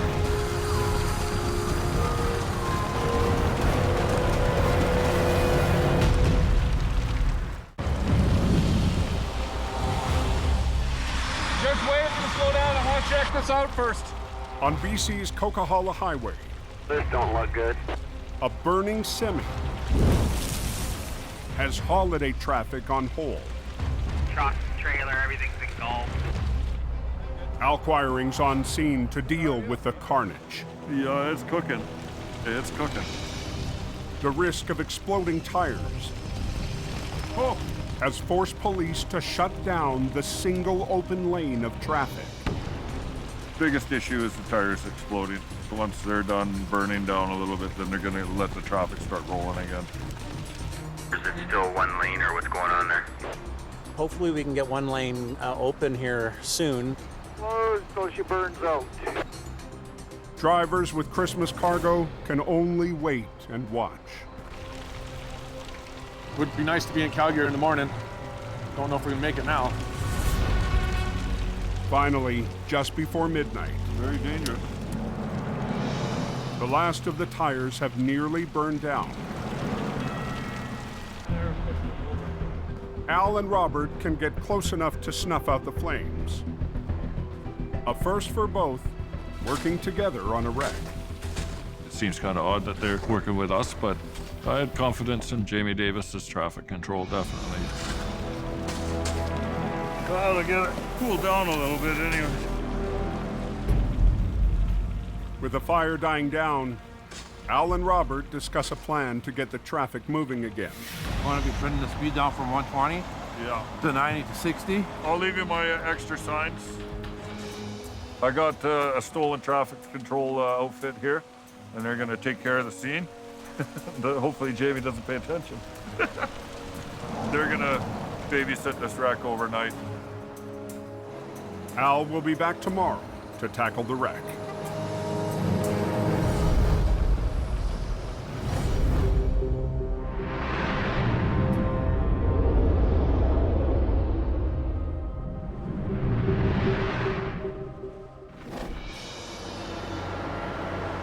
Early next morning on Highway 16 east of Edmonton. Oh, yeah. Now we're getting into the good stuff. Heavy rescue operator Colin McLean is feeling his way through ice fog. I got about 10, 15 feet of visibility in front of me. To rescue a truck that's gone off the road. It's a different fog. It's really cold. It crystallizes on your windows and your headlights. Sure hope a cow don't run across the road. Colin is one of the last drivers working for Jamie Davis in Alberta. There's thousands of layoffs going on all over the oil fields. We've laid off staff. We're down to a very minimal crew. It's Colin's first wreck in weeks. Everybody's feeling the pinch here in Alberta right now. It's just something we're gonna deal with. Coming up. Oh, yes. Yeah, he ain't driving that out of there. Oh, yeah, deep boots are good.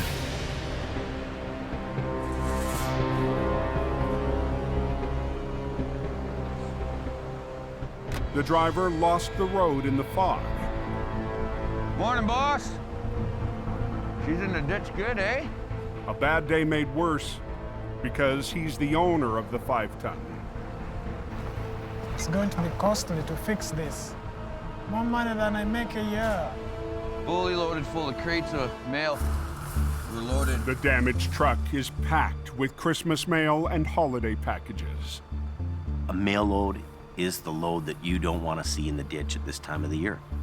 You know how important it is for those presents to get where they need to go. Big, big priority. You blew the roof out of it. If I try to roll this over, there's nothing here holding that in. So what'll happen is I'll go to roll it over, all the mail's just gonna stay in the ditch. And you're not gonna be able to drive this away. The truck's totaled. He's definitely not driving this truck away. We start off loading this and getting it onto another truck. That's the first step. The truck's back door is damaged and can't be opened. But Colin has a plan. I'm gonna get my truck down in here, and I'm gonna punch the door out. The door's anyway, right? It's Oh, what do you mean? well, it's already the whole truck's. But the driver insists on leaving the door untouched. This one is damaged for sure. Yeah. We're not going to fix this, but the door can be reused. Well, he thinks there's a better way to get at the parcels. Let's rake one part of this. Through the roof. No, you're gonna end up hurting yourself. Grab it, go slow with it. Come on. Yeah, there you go. Just take the whole roof out. It's kind of what was holding in the mail, though. So, Merry Christmas, Mom. There you go, Ismail. The job's on hold until another truck and team of workers arrive to transfer the cargo. Now just let it sit. Don't hold it. All right, hold it. The truck has sustained so much damage to it. If we don't empty it and we operate it, we're gonna rip the truck into pieces. We got our work cut out for us on this one here today.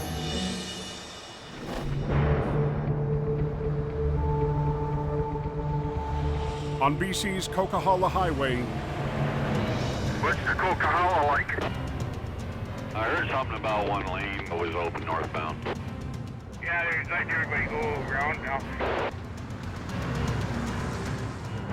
Al Quiring has to get the charred remains of a loaded transport truck off the road.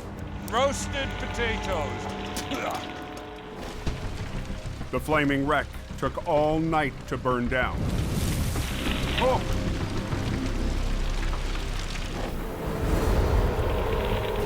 There's nothing left other than bare metal and crow food.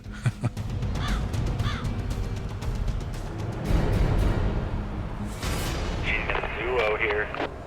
Heavy holiday traffic has been squeezed down to one lane for the past 12 hours. I wouldn't take the Coke there northbound, and she's lined up there pretty good.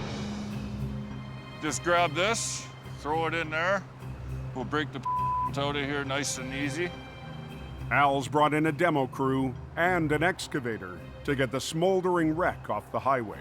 Just tear it apart with the hoe? Yeah, I think that's a good plan. Why couldn't it be a beer truck?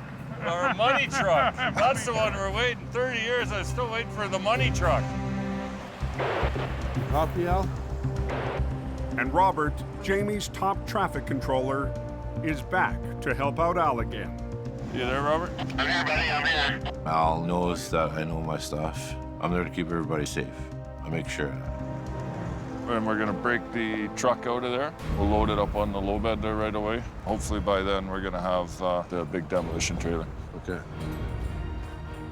To keep the cleanup moving and traffic rolling, Just fold her down into a nice pile. Al will have to keep the excavator away from the single live lane. Just rip her right out, Daryl. The scoop with the claw, roll this thing up into a super soft taco and into the basket. Bring her right up to the front. We got about 1.5 feet there. Good, good. Yeah, it's got that burning truck there and he come out with the corner. I think I'm coming up on it right now. Yeah, you should smell it by now. Another white load coming through excavator. We've got the excavator lifting up stuff. We're doing what we can in that single lane, but there's sharp edges. There's protrusions, and it definitely increases the danger. Pay attention!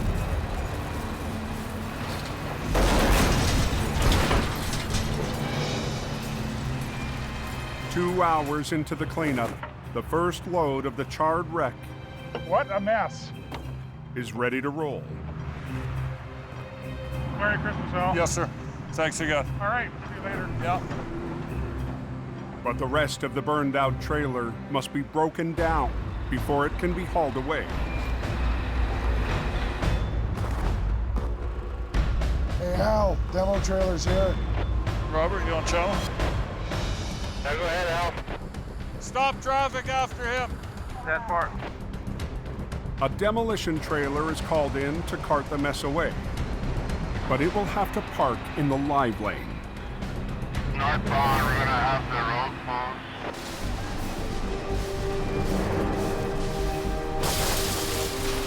closed. When you stop traffic, you've got 5 to 10 minutes and then traffic is going to start to back up. It's important that you keep that traffic queue as short as possible. But the mangled trailer is taking longer than expected. When you got big bulky pieces, you can't stuff it in there as easy. Run! Hey, anybody tell me what's going on? Well, we were moving. We came to a stop again here. Traffic is piling up. Okay, just back up top of the signs. You're right on the corner. Is it my first set of signs, driver? Yeah, there are about 20 cars that open the signs now. Oncoming vehicles now have no warning. My biggest worry there was somebody else coming around that blind corner and... Hey, Al, do you copy? Acquiring, do you copy? I got a line up behind me. Northbound on the Coquihalla Highway, Stay in the fast lane. We've got traffic hold for now. Al's crew works fast to remove the last pieces of the burned out semi as holiday traffic stacks up. Backed up top of the signs. You're right on the corner. All lanes are now closed for the excavator and demolition trailer. Is it by my first set of signs, driver? But Robert can no longer warn oncoming traffic to slow down. Yeah, there are about 20 cars south of the signs now. Hey, Al, do you copy? Al, I have to release the traffic because the traffic's past my signs. But 20 minutes after the closure, Getting all the debris and everything off the road. Al's got the job mopped up. We're gonna open the road. Okay, watch out. Okay. We're getting the traffic going. Looks like traffic's moving here. Have they got a lane open now? One lane. That's what we're liking. Have a nice day. Have a nice day. Merry Christmas. Could be a door greeter for the Coquihalla. Beauty. Looks better than it did last night. Very good, buddy.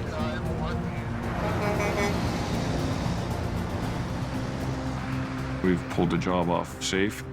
We got that traffic moving as quick as possible. It won't be long till turkey dinner. Thank you very much. Have a good Christmas, guys. Merry Christmas to you too, my friend.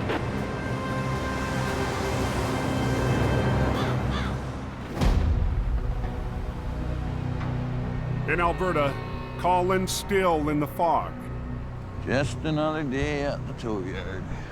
waiting for a wreck full of Christmas parcels to be unloaded. The entire integrity of the roof has been blown out. There's too much weight in it. If we were to upright this with all that mail, we just have mail everywhere. At 2 p.m., a salvage crew arrives to get the mail on its way. Every year there's a mail truck, and every year we're gonna hustle to get that mail so that those presents get to where they're going. Okay, so everybody grab a corner. Ready? Well, why don't you just get it right up on the road the straightest way there? I helped organize those guys so that they could get the mail delivered. You don't want to mess with the mail. They're getting it done. Just got to keep kind of plugging away. But the truck Colin still needs to flip keeps getting trashed. Okay, guys, you know what would be sort of cool? If you didn't keep pulling the roof back. The more you rip the roof back like that, the less structural integrity the truck has. You leave them alone for 5 seconds. The more that the roof's kind of ripped off of it and they take out these cross beams that hold it together, it just becomes a big floppy mess. As fog starts to lift and the wreck empties out, Colin moves his truck alongside to start the recovery. I'm pulling up beside the vehicle, and I'm just gonna pull the thing right over beside me. Like most heavy rescue trucks, HR 117's winch lines are at the back.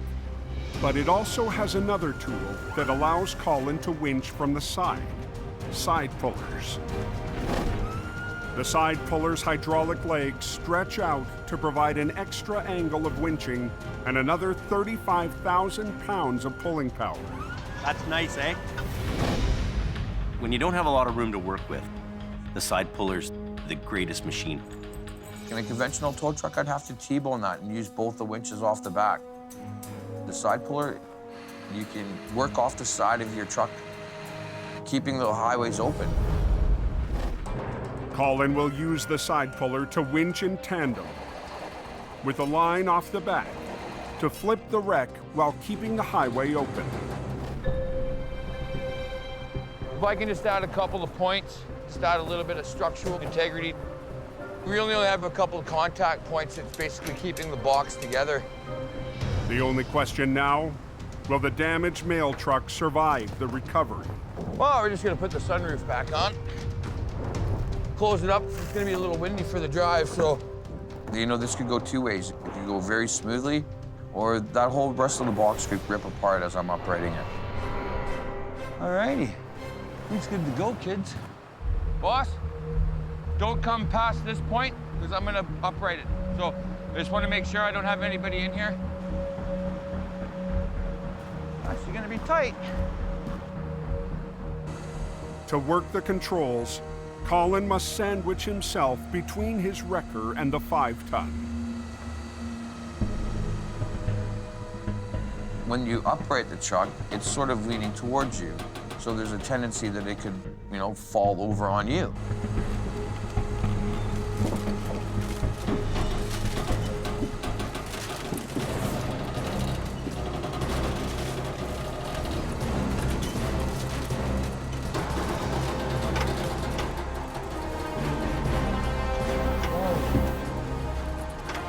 I might even be too close to it. Watch yourself.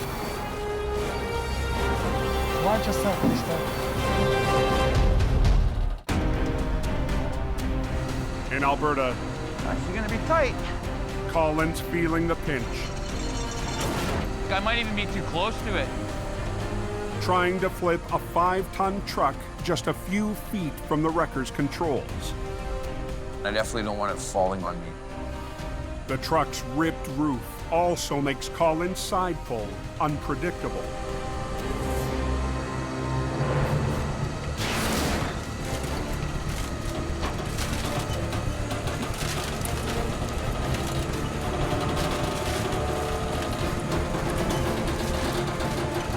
Watch yourself, mister.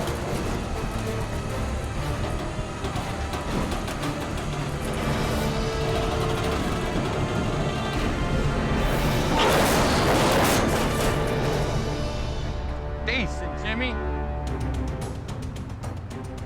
The 5 tons back on its wheels, We got away with it. The plan worked perfect. We didn't leave any of it on the ground. but it will take a Christmas miracle for its owner to deliver any more parcels before the holiday. You sure I can't drive it? Huh? It's not drivable?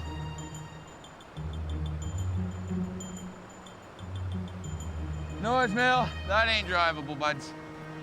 Not at all.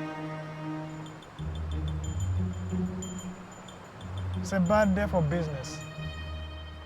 I feel bad for him. Sometimes it just really sucks.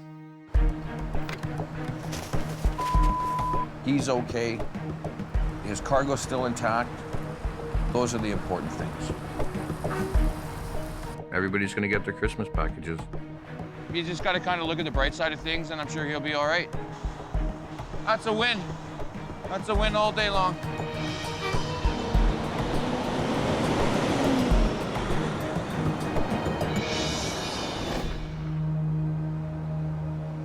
Back in BC, Holy, it's snowing. Snowing like from one side of the head all the way to Juliet. a final wave of Christmas traffic braves another storm on the Coquihalla summit.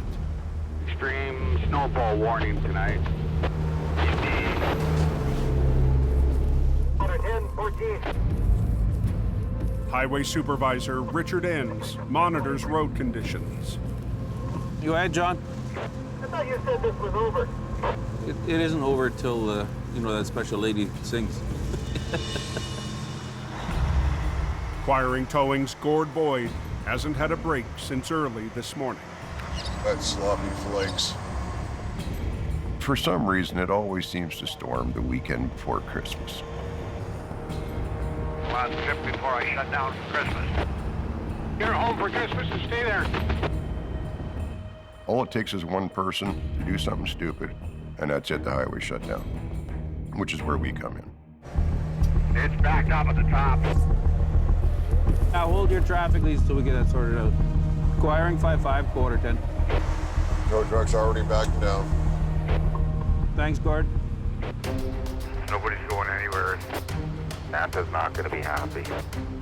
A surprise traveler is trapped in the queue. For the whole month of December, I wear my hat. Today is my last day before Christmas, my last run.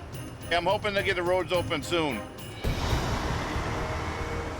Gord closes in on the spun-out semi. I got one. No choice, buddy. You're blocking. I put on the 10. I have a 10. You're blocking 2 lanes of traffic. But the driver doesn't want to pay. You're getting pulled out of the way. I don't care. I'm still moving you. I don't have a choice. I have to get him out of there. parking lot out here. In the countdown to Christmas, You're getting pulled out of the way. I don't care. I'm still moving you. Gord locks horns with a trucker. Hey, I'm not asking for money. I just got to get you out of the way. The driver has the Coca-Cola at a standstill. It's just a ginormous mess.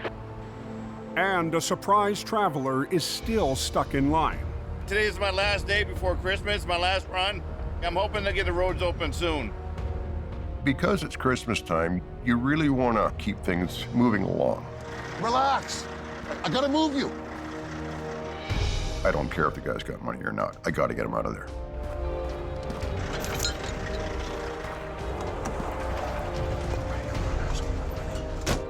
I don't want to pay. I don't want to pay. I didn't ask for money, buddy. I just got to get you out of the way. My primary concern is to keep the highway open. That's all we needed to do is get you straightened out. Gord lets the driver off the hook. It's Christmas. What the hell? Cut the guy a break. I'm heading home. Makes me feel good to get the road open. Hey, Gord, thanks for what you're doing. Merry Christmas.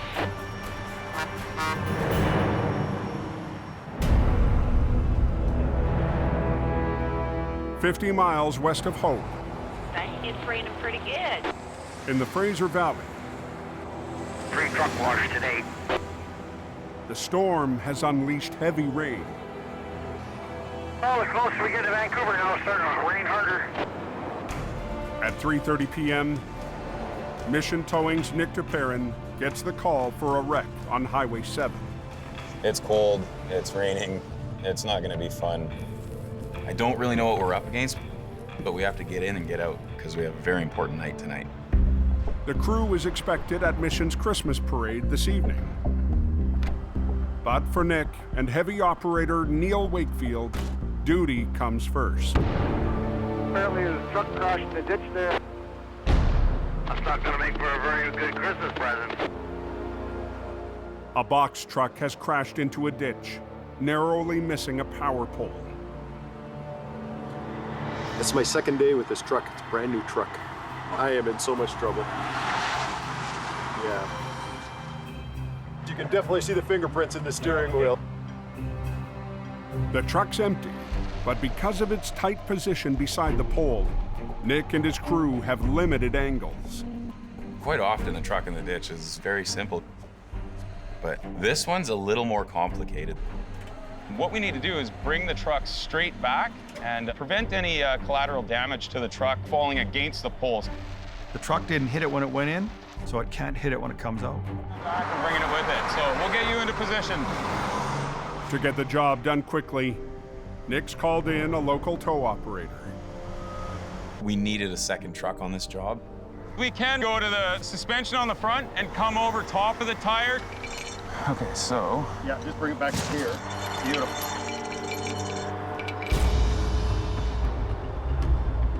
You're gonna lead with your passenger side line. I want to double check that cross member once we start pulling in there. Okay. All right.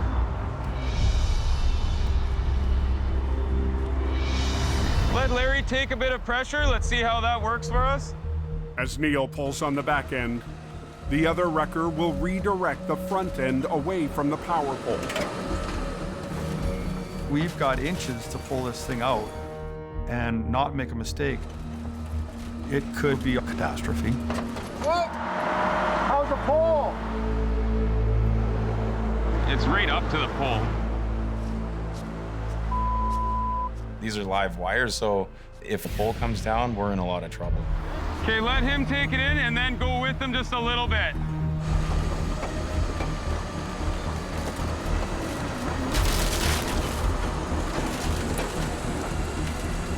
We're clear of that pole now. The 5-ton still needs to make it up the steep ditch and onto the road. This one's gonna take a few different steps to finesse this thing out of here. Clear where we're gonna have to turn it, shut it down? Okay. The highway is reduced to a single lane in each direction, so the wreckers can get into position for the next pull. Unfortunately, with this part of the recovery, we need the room to work here. To lift the wreck out of the ditch without causing more damage, Do you have a big belt for a Christmas wrapper on the back? Nick will try a heavy rescue maneuver with a festive name. A Christmas wrap, and it basically reaches around to the low side and just supports that truck as we bring it up. The key to the Christmas wrap is a thick strap slung around the trailer. The strap should help to cradle the box and keep the truck on its wheels while it's winched out by the two wreckers.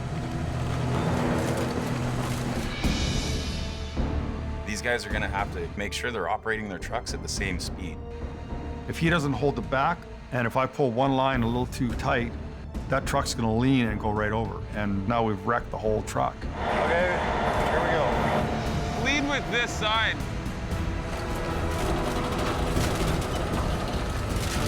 You want to start taking that one up a little bit? Hold it. Hold it there, Larry. Little support on the back.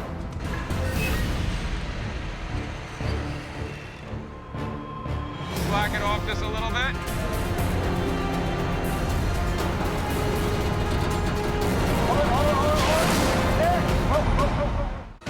Lead with this side. On Highway 7, hold it there, Larry. Mission Towing is using two wreckers to muscle a truck out of a ditch and away from a power pole. If you get out of sync for a split second, the whole job can go sideways in a heartbeat.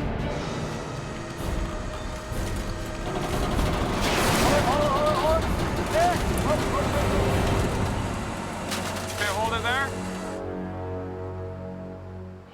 The trucks were out of sync for just a split second, but Neil caught it right away, and we're good to go. Where you need to be very gentle on the controls. That's where being experienced helps. With the Christmas wrap supporting the back end, Neil repositions his wrecker to get the truck fully out of the ditch. We could close that down for just a couple of minutes. We'll be one more shot all the way out of here. All right. Police stop all westbound traffic for this final stage. Have a bunch of traffic stopped in front of me. So you want tension up on that one? Tension up on this one and just slack that off to let it go with it. Okay, slow it down just a little bit, Larry. Beautiful.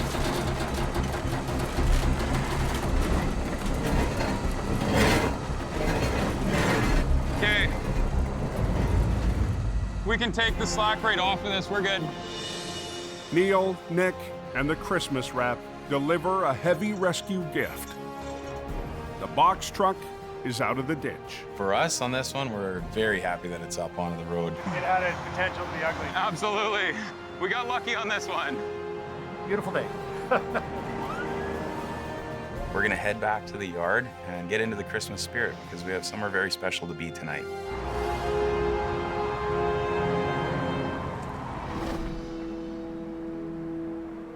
As night falls, thousands gather in Mission for the annual Christmas parade. Most of Mission City is there, lining the streets of First Avenue. Parade night. Mission Towing readies to roll out. Fresh wash job. To add a dash of red to the community event. This is a parade that my family has been involved with since I was a little kid. We're ready. We look forward to this every year. Merry Christmas! We have a few trucks leading. One of the traditions is that one of our trucks always hauls the Santa Claus float. We really enjoy giving back. And if it wasn't for the people in our community, we wouldn't be here as long as we are.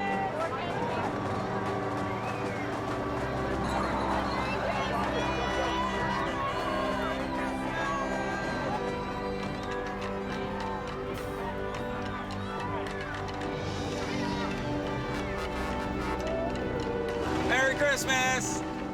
It's great to represent our business with our trucks and everybody see us taking part in the parade. The general public always thinks that tow truck operators are bad people. That's a very common thing in our industry. Merry Christmas! But we're not all bad guys. The towing industry is full of great people. Every towing company in the world is here to help people.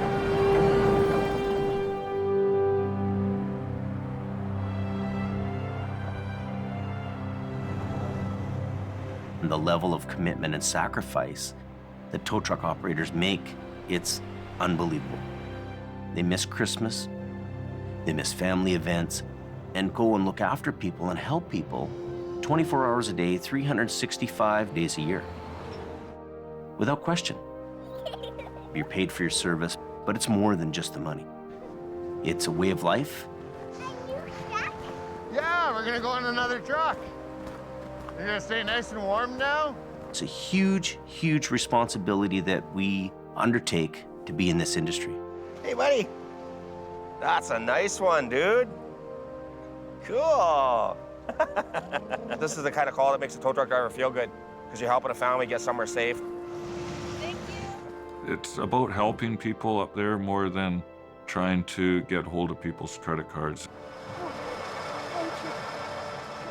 I understand that I'm sacrificing my family time so other people can get to spend time with their families. I feel good about doing that. Okay, when I lift, you lift. When I shift, you shift. Good. When we show up, people are just in a bad situation or having a bad day. Really, we're just there to help. Okay, you have a good day now. Thank you so much. You're more than welcome.